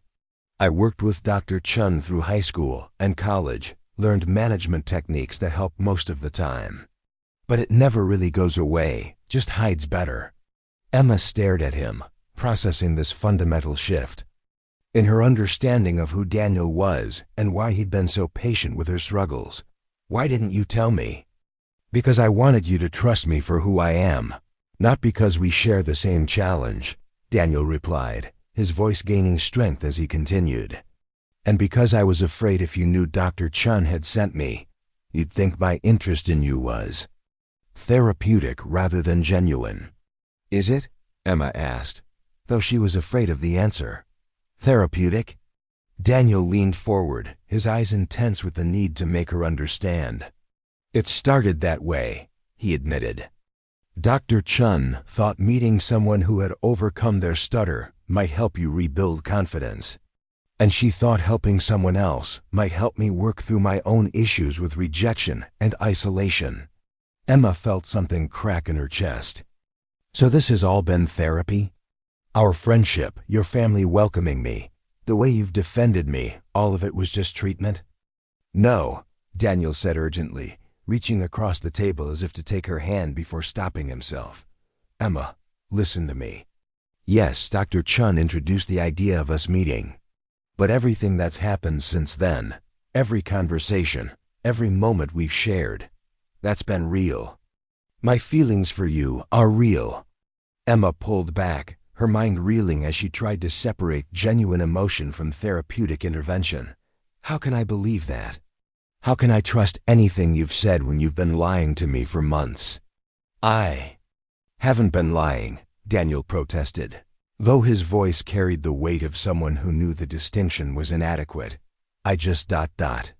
I withheld information that I thought would hurt more than help. That's the definition of lying, Emma said, her voice rising enough to draw glances from other customers. She lowered it again, though the anger remained. You let me believe this was all coincidence, that you just happened to be the most patient, understanding person in Hartford. You let me think I was falling for someone who chose me, not someone who was assigned to me. Daniel's face crumpled as if she'd struck him. Emma, please. You have to understand. I don't have to understand anything, Emma interrupted, standing so abruptly her chair scraped against the floor. I trusted you. I let myself believe that someone could see past my stutter and value who I am. But this whole time, you've been exactly like Michael, just better at hiding your true motivations. I'm nothing like Michael, Daniel said, his voice sharp with hurt and frustration. Michael left because he was embarrassed by you. I'm here because Dr. Chun told you to be, Emma finished, tears stinging her eyes. Because you were following a treatment plan, not your heart. Emma gathered her things with shaking hands, desperate to escape before the tears she was fighting broke free entirely. Daniel stood as well, his face pale with something that looked like panic. Please don't leave like this, Daniel said, his voice breaking on the words. Let me explain properly. Let me tell you the whole truth. I think you've told me enough truth for one day, Emma replied, though her voice lacked the conviction she was trying to project. I need time to think about what any of this means. Emma fled the coffee shop without looking back, though she could feel Daniel's gaze following her until she disappeared around the corner. She made it 3 blocks before the tears came, great heaving sobs that left her gasping for breath as she stumbled toward home. The walk to her apartment felt endless. Each step weighted with the knowledge that everything she'd believed about the past few months had been built on incomplete information. The patient man who'd restored her faith in human kindness had been following professional guidance rather than personal instinct. The connection she'd thought was organic had been engineered by someone who saw her as a problem requiring intervention. Back in her apartment, Emma collapsed onto her couch and let the full weight of betrayal wash over her. She'd been so careful after Michael, so determined not to let anyone close enough to hurt her again. But Daniel's deception felt worse than Michael's honest cruelty, because it had been wrapped in such convincing kindness. Her phone buzzed with a text message from Daniel. Emma, I know you're hurt and angry. You have every right to be. But please don't make any permanent decisions based on incomplete information. There's more you need to know. Emma stared at the message, torn between curiosity about what other revelations might be coming and exhaustion at the thought of more deception being unraveled. She turned off her phone without responding. The next few days passed in a haze of confusion and conflicting emotions. Emma threw herself into the children's book project, finding solace in illustrations that explored themes of trust, betrayal, and the complexity of adult motivations. Irony wasn't lost on her that she was drawing pictures to help children understand exactly the kind of situation she was struggling to process herself. Dr. Chun called on Thursday, her voice carefully neutral as she asked about Emma's recent emotional state. Emma realized this too was probably orchestrated. Dr. Chun checking on the fallout from a therapeutic intervention that had gone sideways. Did you know he was going to tell me? Emma asked without preamble. Dr. Chun was quiet for a moment before responding. I encouraged him to be honest about how you met, yes. Though I hoped he would do it sooner and in a less dramatic way. So you've been managing both of us this whole time, Emma said, feeling fresh anger at the manipulation. I've been trying to help 2 people who were struggling, Dr. Chun replied calmly. Emma, I understand why you feel betrayed, but I need you to consider the possibility that something good came from this situation. even if it began with intervention rather than chance. How can I trust that anything between Daniel and me was real? Emma asked, voicing the question that had been torturing her since his revelation. Because feelings can't be manufactured, Dr. Chun said simply. Attraction, affection, love, these things develop organically regardless of how people initially meet.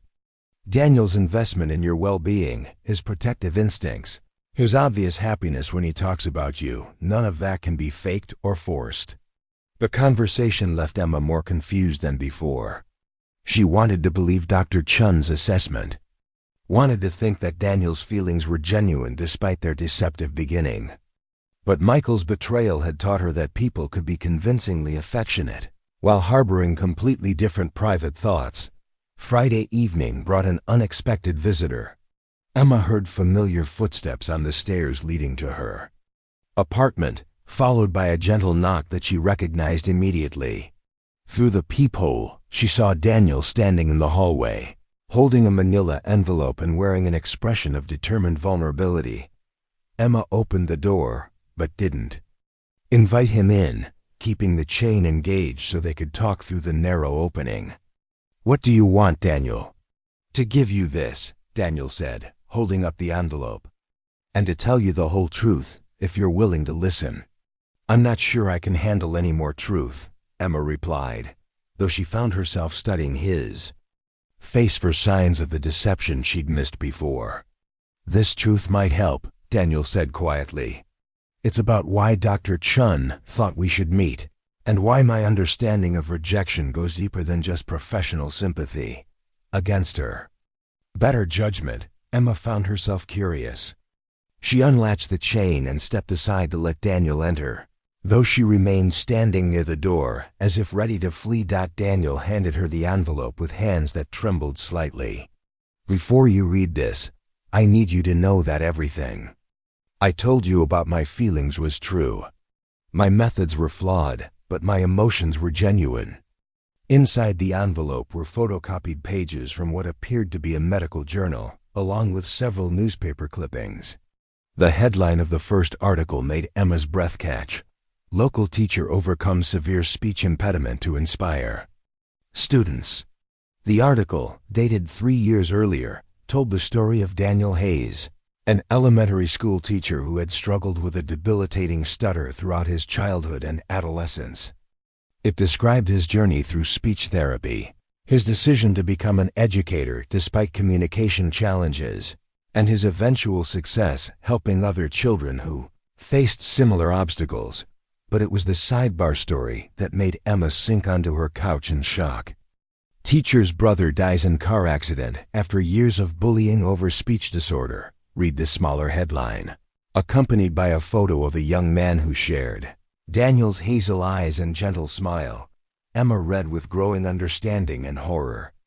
Daniel's younger brother Marcus had been severely bullied throughout high school because of a stutter, more pronounced than Daniel's own. The harassment had escalated to the point where Marcus rarely spoke at all, communicating primarily through art and written notes. The night before graduation, Marcus had been driving home from a school event when he lost control of his car on a rain-slicked road.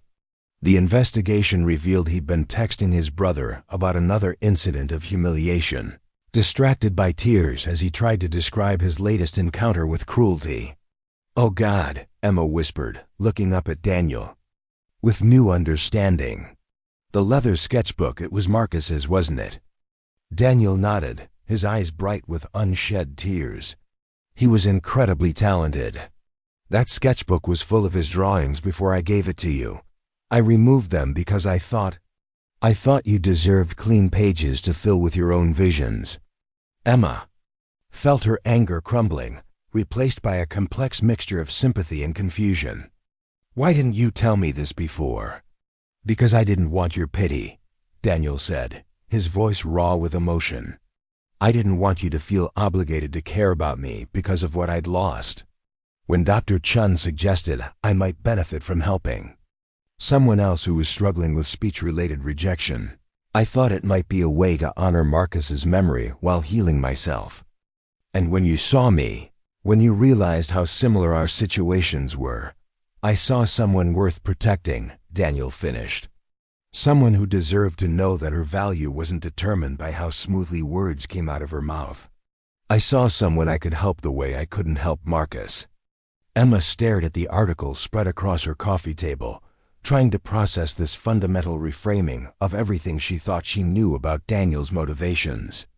So when you defended me at the fall festival, when you got angry at those women, I was thinking about every person who ever made Marcus feel small, Daniel admitted.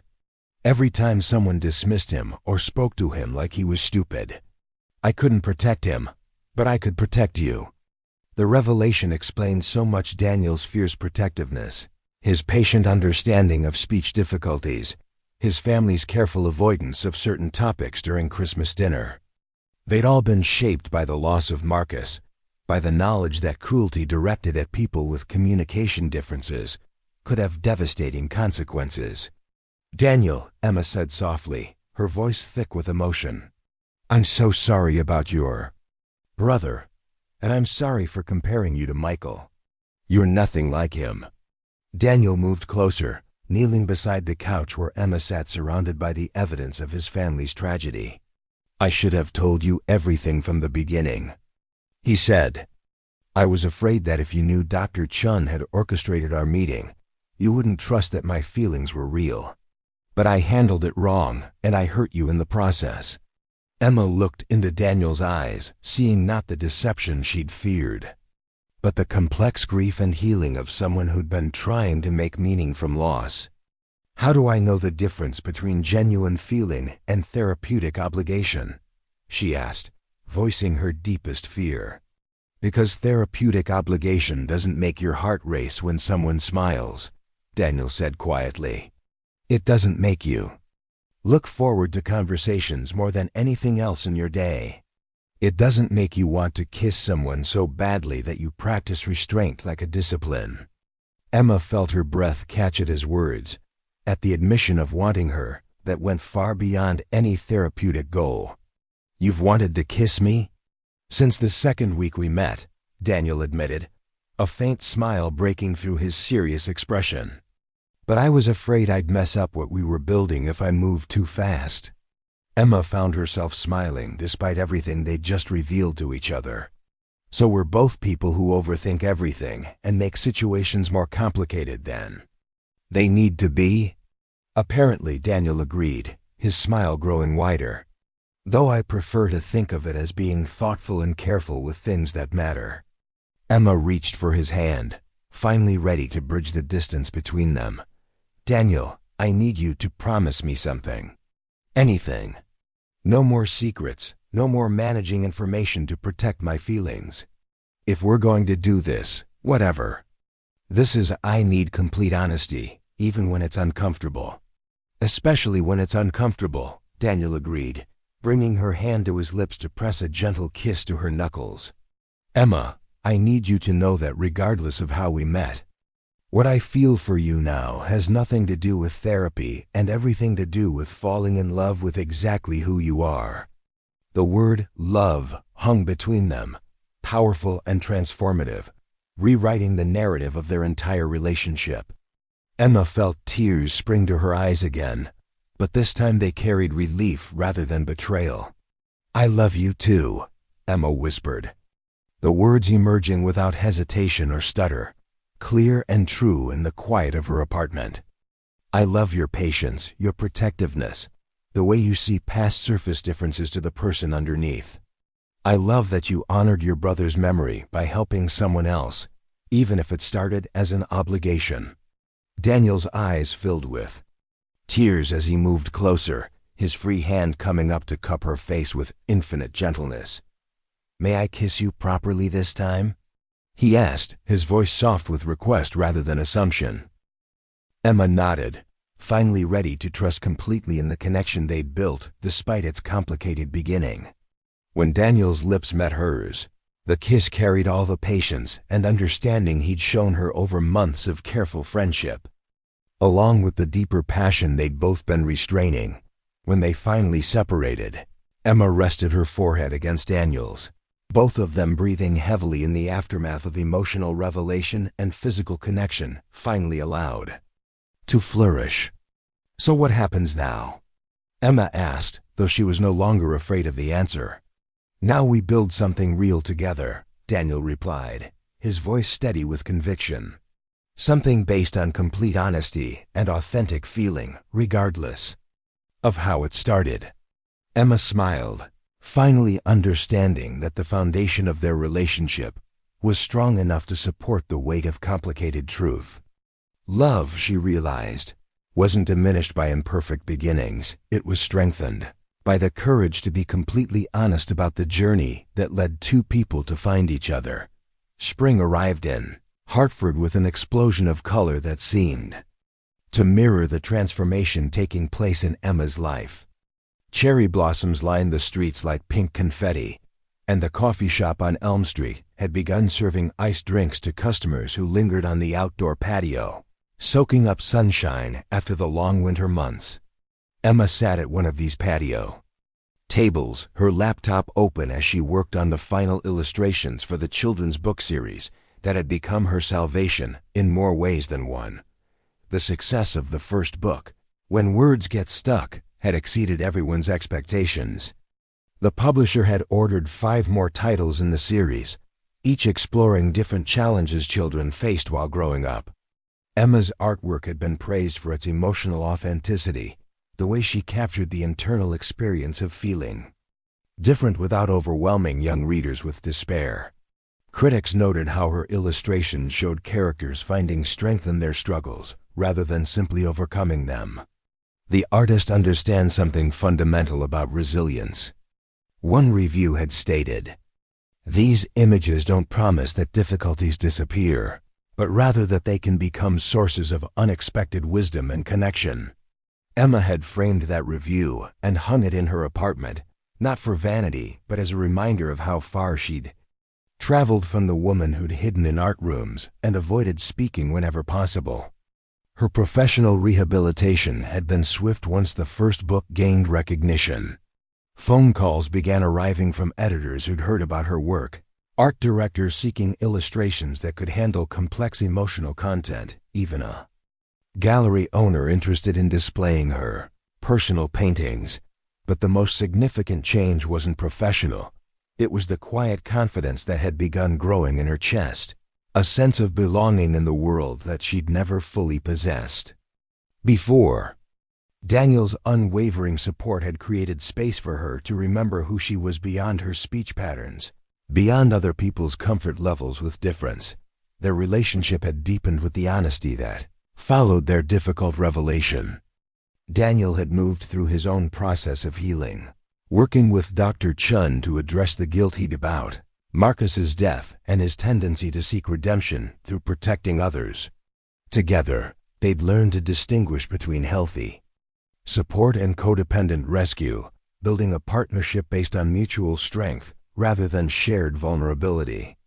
"You know what I love most about us?" Daniel had said one evening as they walked through Bushnell Park, watching couples and families enjoy the warm weather. "We started with the hardest conversation most relationships ever have, the what about. Being completely honest even when it's terrifying." Emma had smiled at that observation, understanding what he meant. Most couples spent years learning to navigate difficult truths, often stumbling over revelations that felt like betrayals. They'd begun with betrayal and worked backward toward trust, creating a foundation that felt unusually solid because it had been tested from the beginning. The coffee shop had become their unofficial headquarters, the place where Emma worked on illustrations while Daniel graded papers and planned lessons. Marcus, the barista who'd always been patient with Emma's speech, had become genuinely fond of them both, often bringing them free pastries when they'd been working for hours. "You two are good for this place," Marcus had told them one afternoon. "You make it feel like a community instead of just a business." Emma appreciated the sentiment, understanding that she and Daniel had become part of the coffee shop's ecosystem in ways that felt natural rather than forced.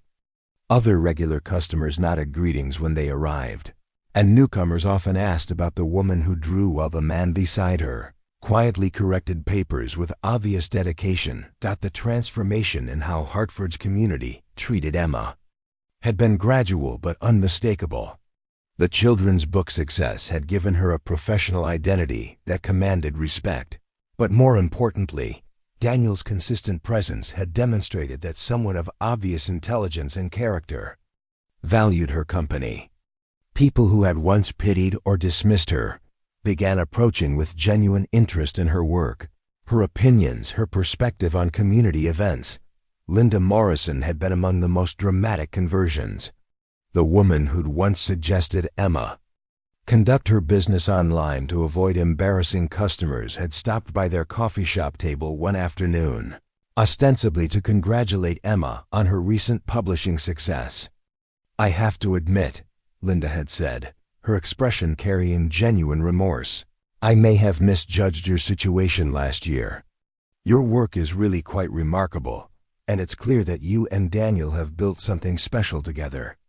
Emma had accepted the apology graciously, understanding that Linda's change of heart reflected broader shifts in how the community perceived both her abilities and her worth. People who had once whispered about her desperation now spoke admiringly about her artistic success and obvious happiness, but the most meaningful validation had come from an unexpected source. Tyler, one of Daniel's students who struggled with expressing his thoughts clearly, had been among the first children to read When Words Get Stuck. His parents had contacted Daniel to express their gratitude for connecting their son with a book that helped him understand he wasn't alone in his challenges. Tyler keeps the book on his nightstand. His mother had explained during a parent-teacher conference that Daniel later shared with Emma. He says the pictures show him that smart people can have trouble with words too, and that it doesn't mean there's anything wrong with their brains. The story had moved Emma to tears, understanding viscerally how much she would have valued such validation as a child. Her own illustrations were becoming the representation she'd never had, images showing children that difference didn't equal deficiency, that struggling with conventional communication didn't diminish intelligence or worth. Dr. Chun had watched Emma's transformation with professional satisfaction and personal pride. During their sessions, which had become less frequent, as Emma's confidence stabilized, she often marveled at the change in her patient's demeanor and self-perception. "You carry yourself differently now," Dr. Chun observed during one of their spring meetings. "More grounded, less apologetic. It's remarkable what authentic acceptance can do for someone's sense of self." Emma understood what she meant. The constant vigilance she'd maintained for years, monitoring her speech, anticipating others' discomfort, preparing apologies for communication difficulties, had relaxed into something more natural. Her stutter remained, probably always would, but it no longer felt like a defining characteristic that overshadowed everything else about her. "Daniel says I speak more freely now," Emma replied. "Not necessarily more fluently, but with less fear about how people will respond." "That's the goal," Dr. Chun said with satisfaction. "Fluency was never the real objective, confidence was. You're finally speaking as someone who believes her voice deserves to be heard." The insight felt profound, highlighting how much of Emma's speech difficulty had been compounded by anxiety about reception rather than purely physical challenges. Daniel's patient listening had created space for her to experiment with expression without fear of judgment, gradually building the confidence that made communication feel less fraught. Their romantic relationship had evolved with the same careful attention to authentic development. After months of friendship that had become increasingly intimate, they'd moved into physical affection with the patience that characterized everything else between them. Daniel's kisses carried the same thoughtful attention he brought to their conversations, his touch gentle but confident, his desire expressed through consideration for her comfort rather than urgency for his own satisfaction. Emma had never experienced intimacy built on such complete acceptance of who she was rather than hope for who she might become. Michael had wanted a woman who could navigate social situations effortlessly. Daniel wanted Emma exactly as she existed, stutter and artistic, intensity and cautious heart included. "I love how you say my name," Daniel had whispered one evening as they lay together in her apartment, the spring breeze carrying the scent of blooming trees through open windows. "The way you take time with the sounds, like you're tasting each letter before letting it go." The comment had been a revelation, highlighting how Daniel heard beauty in speech patterns that others found awkward or difficult. His appreciation wasn't patronizing or forced. It was genuine recognition of something he found attractive rather than something he was choosing to overlook. Summer brought new opportunities and challenges. The publisher wanted to expand the children's book series internationally, requiring Emma to participate in marketing calls and video conferences with editors in different countries. The prospect of speaking to strangers across various time zones would have paralyzed her a year earlier, but now she approached these professional obligations with manageable anxiety rather than paralyzing fear. Daniel had helped her prepare by practicing common business phrases and developing strategies for managing stutters during important calls. His assistance came from understanding rather than pity, drawing on his own experience with speech challenges in professional settings. Remember that most people are too focused on their own agendas to spend much time analyzing how you sound. Daniel reminded her before her first international conference call. And if someone does have a problem with your speech, that tells you everything about their limitations, nothing about yours. The advice proved accurate. Emma's illustrations spoke for themselves, her artistic vision transcending any communication barriers. Editors who might have initially noticed her stutter quickly became absorbed in discussing her creative process, her ability to visualize complex emotions, her instinct for images that would resonate with children across different cultures. The international success of her work opened doors Emma had never imagined possible. A museum in Boston expressed interest in exhibiting her original illustrations. A university in Vermont invited her to guest lecture in their art therapy program. A documentary filmmaker wanted to include her story in a project about artists who used personal challenges as creative fuel. Each opportunity required Emma to step further outside her comfort zone, to speak publicly about her work and her journey in ways that would have been unthinkable during her relationship with Michael.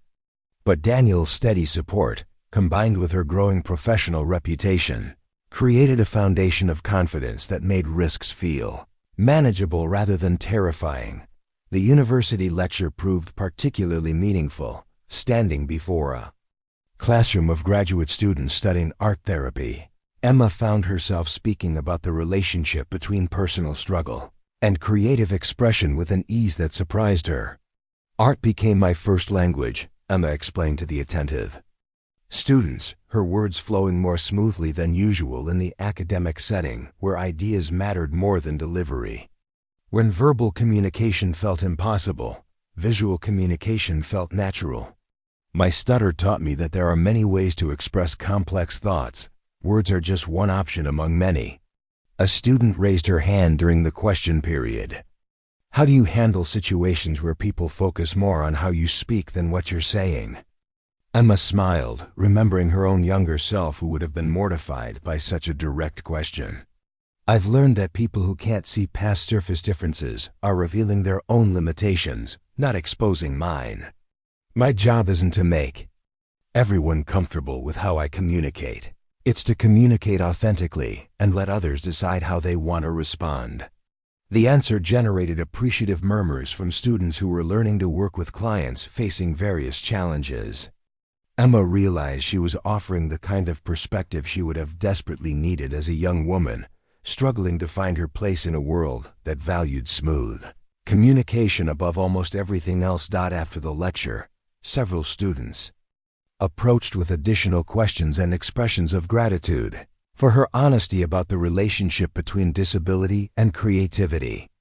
One young woman, who identified herself as someone with a speech difference, thanked Emma for demonstrating that professional success was possible despite communication challenges.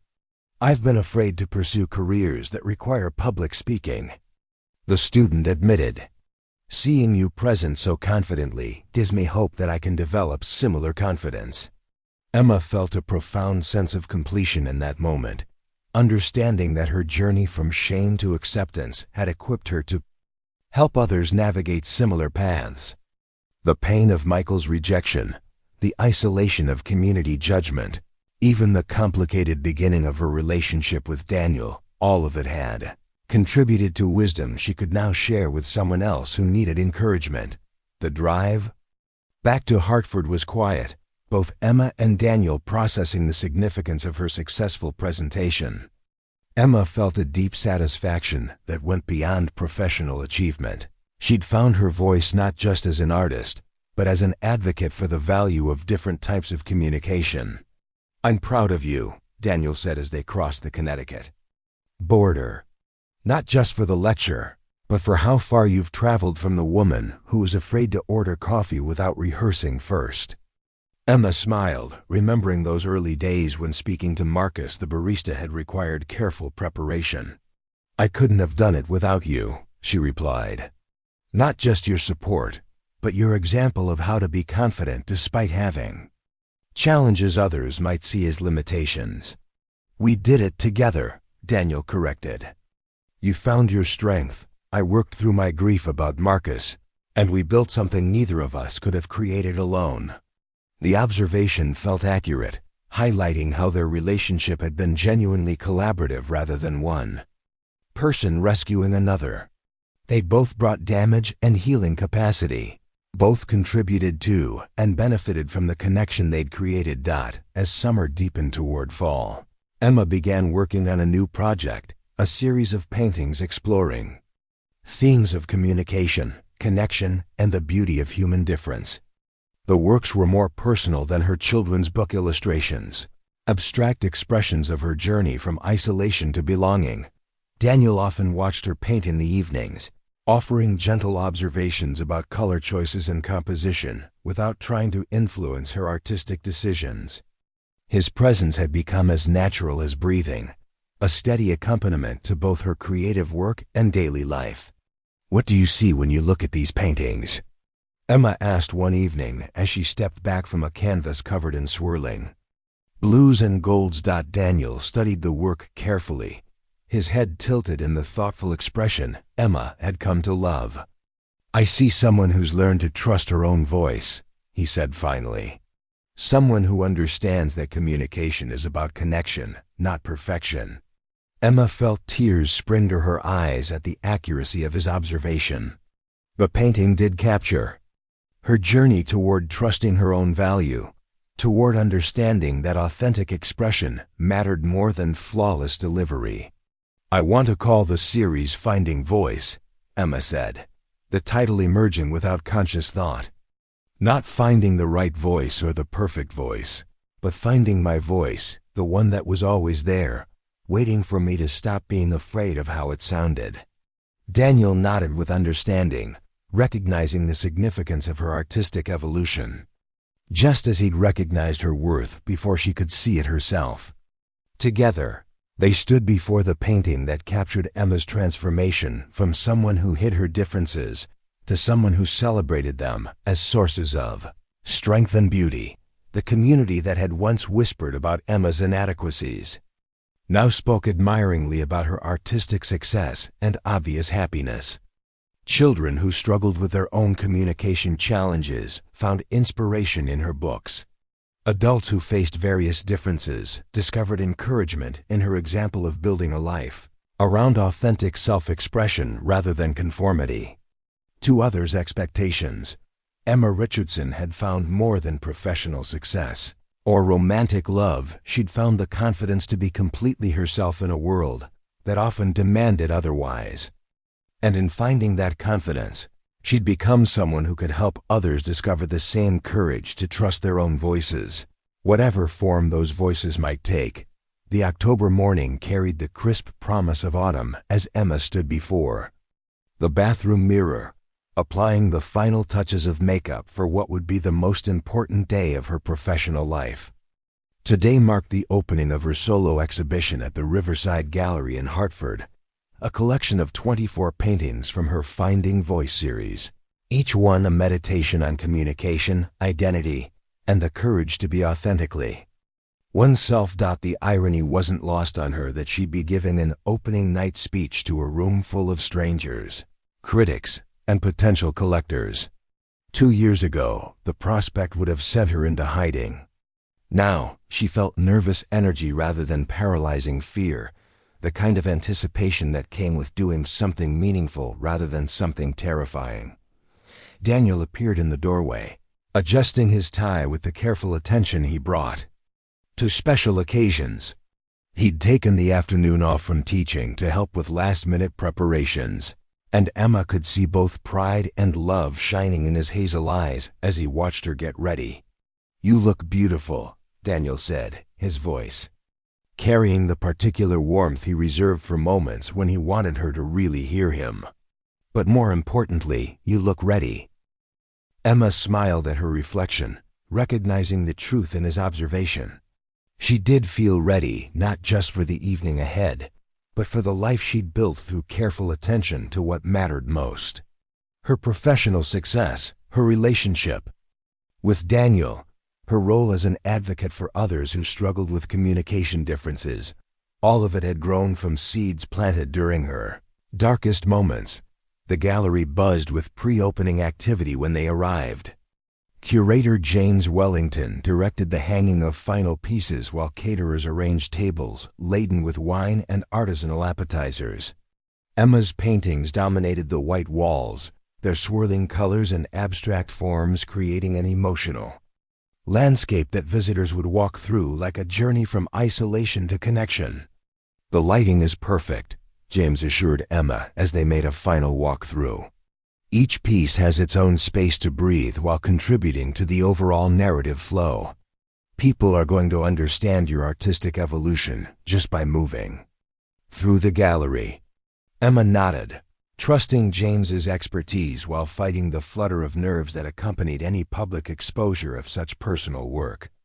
These paintings chronicled her transformation from someone who hid her differences to someone who celebrated them as sources of creative power.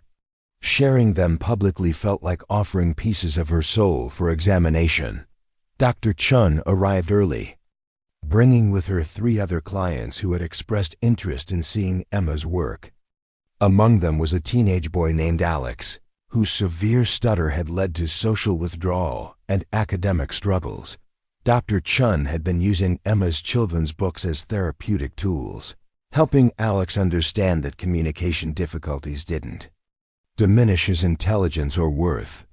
"Alex has been particularly inspired by your story," Dr. Chun explained as she introduced the shy teenager to Emma. "He started writing poetry as an alternative form of expression, and he wanted to meet the artist who proved that different voices can be just as powerful as conventional ones." Emma shook Alex's hand, remembering her own teenage years when meeting a successful adult with similar challenges would have felt revolutionary.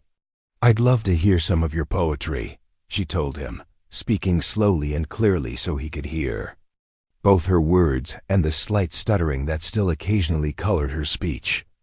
Sometimes the most profound truths come from people who've learned to think carefully before speaking. Alex's face lit up with a combination of surprise and recognition. Hearing Emma's stutter, rather than hiding or apologizing for it, had clearly shifted something in his understanding of what was possible for his own future. As the evening progressed, guests began arriving in steady streams. Emma recognized many faces from Hartford's art community, along with parents of Daniel's students, colleagues from the publishing world, and friends who had supported her through various stages of her journey. The diversity of attendees reflected how far her circle of connection had expanded, beyond the narrow professional world where Michael's opinion had once defined her worth. Jessica arrived with their parents, all 3 beaming with pride as they toured the exhibition. Emma's mother paused before a painting titled "Learning to Listen," her eyes filling with tears as she recognized visual echoes of conversations they'd shared during Emma's childhood struggles.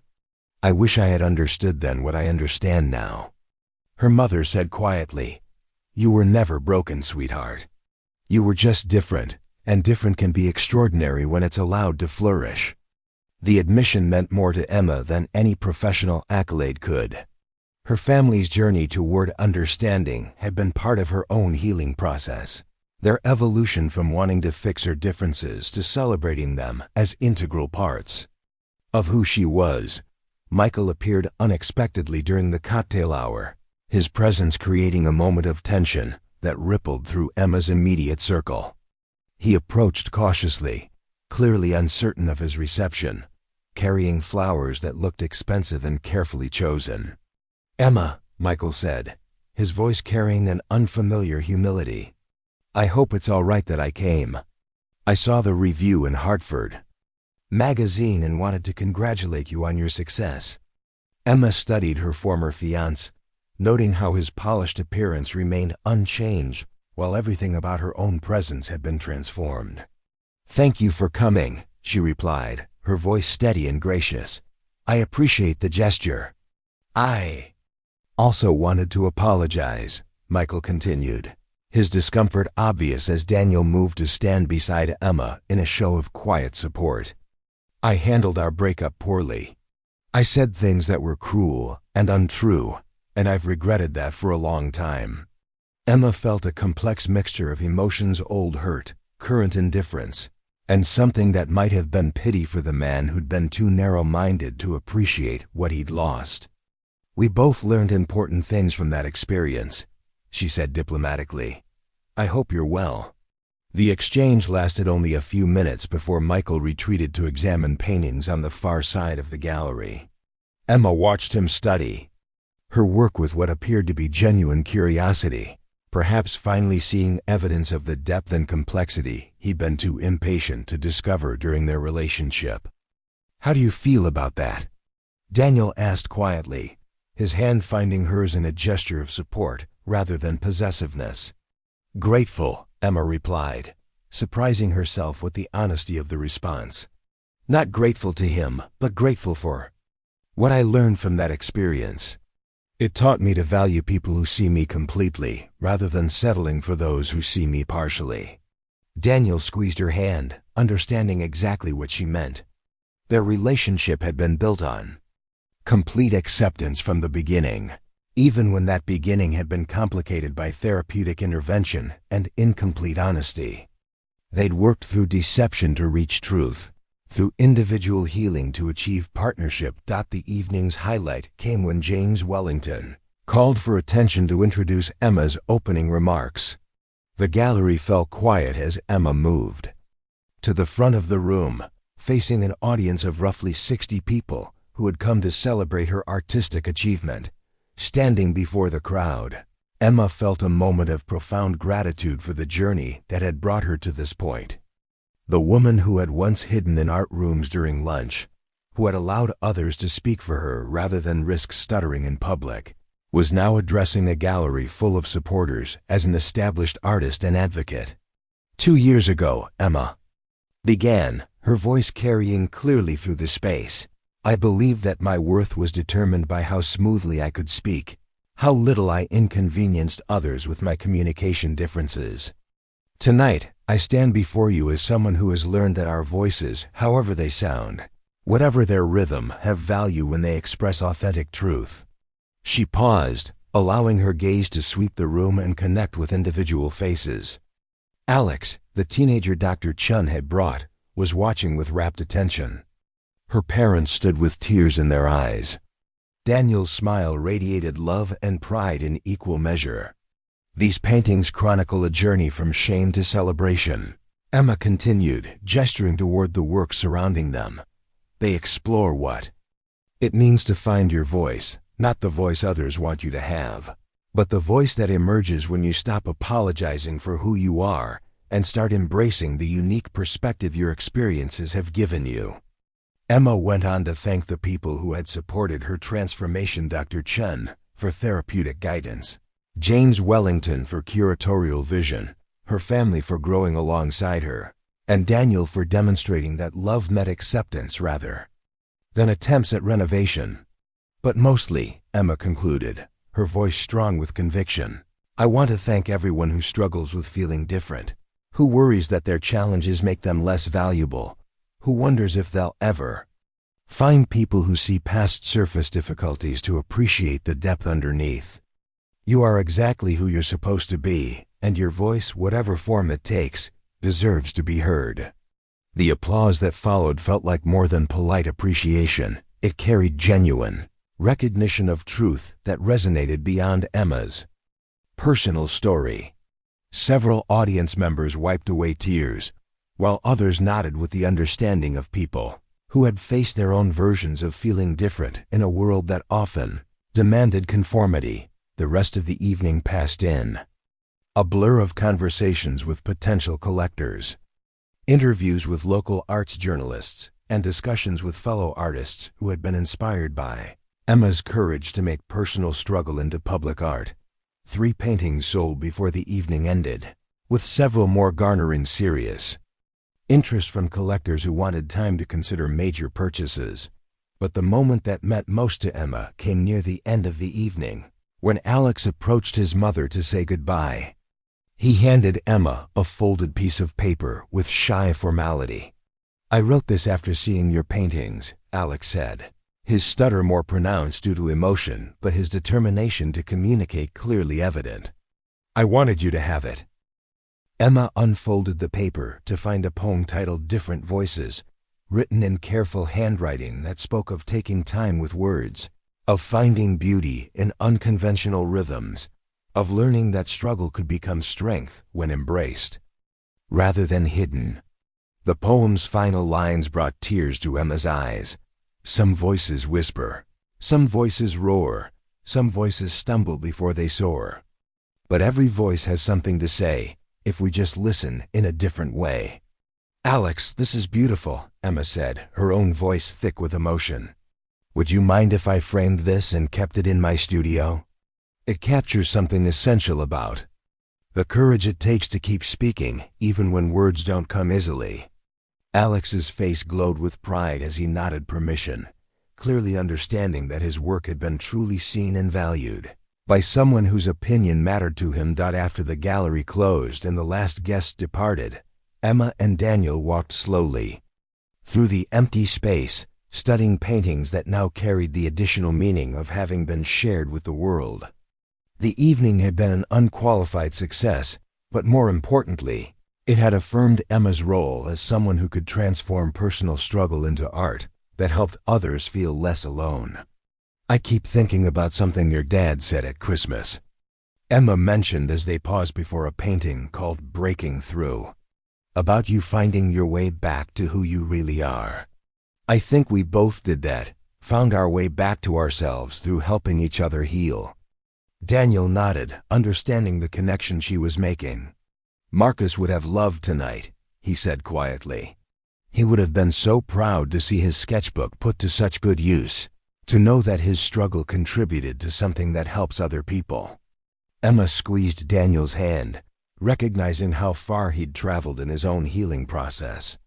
The guilt and protective fury that had initially motivated his care for her had transformed into something healthier, genuine love built on mutual respect and shared values rather than trauma and rescue. 6 months later, Emma received a letter that would change the trajectory of her career once again. The National Education Association wanted to commission her to create illustrations for a comprehensive curriculum about communication differences, designed to help teachers understand and support students who faced various speech challenges. Project would require extensive travel, collaboration with educators across the country, and public speaking at conferences where her story could inspire both teachers and students. The scope was ambitious, the timeline demanding, and the potential impact immeasurable. "It's exactly what Marcus would have wanted," Daniel said when Emma shared the letter with him over breakfast at their usual coffee shop table. "A way to reach thousands of children who need to know that communication differences don't limit their potential." Emma smiled, understanding that accepting the project would mean stepping fully into her role as an advocate and educator, using her artistic talents in service of a cause larger than her individual success. The scared woman who had once hidden from public attention was ready to become someone who sought platforms where her voice could make the greatest difference. "There's one condition," Emma said, folding the letter carefully. "I want you to collaborate with me on the educational components. Teachers need to hear from someone who understands both sides, the student experience and the educator's perspective."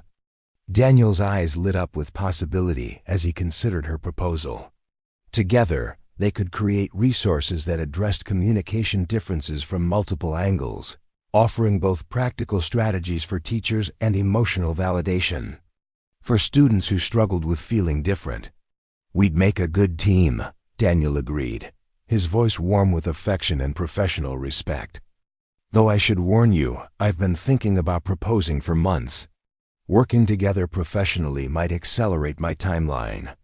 Emma felt her heart skip at his casual mention of marriage, a future she was finally ready to embrace without fear that love would become another form of rejection. "I should warn you," she replied with a smile that matched his own, "that I've been hoping you'd ask. Though we should probably discuss how to handle wedding vows, I'd hate for my stutter to ruin such an important speech."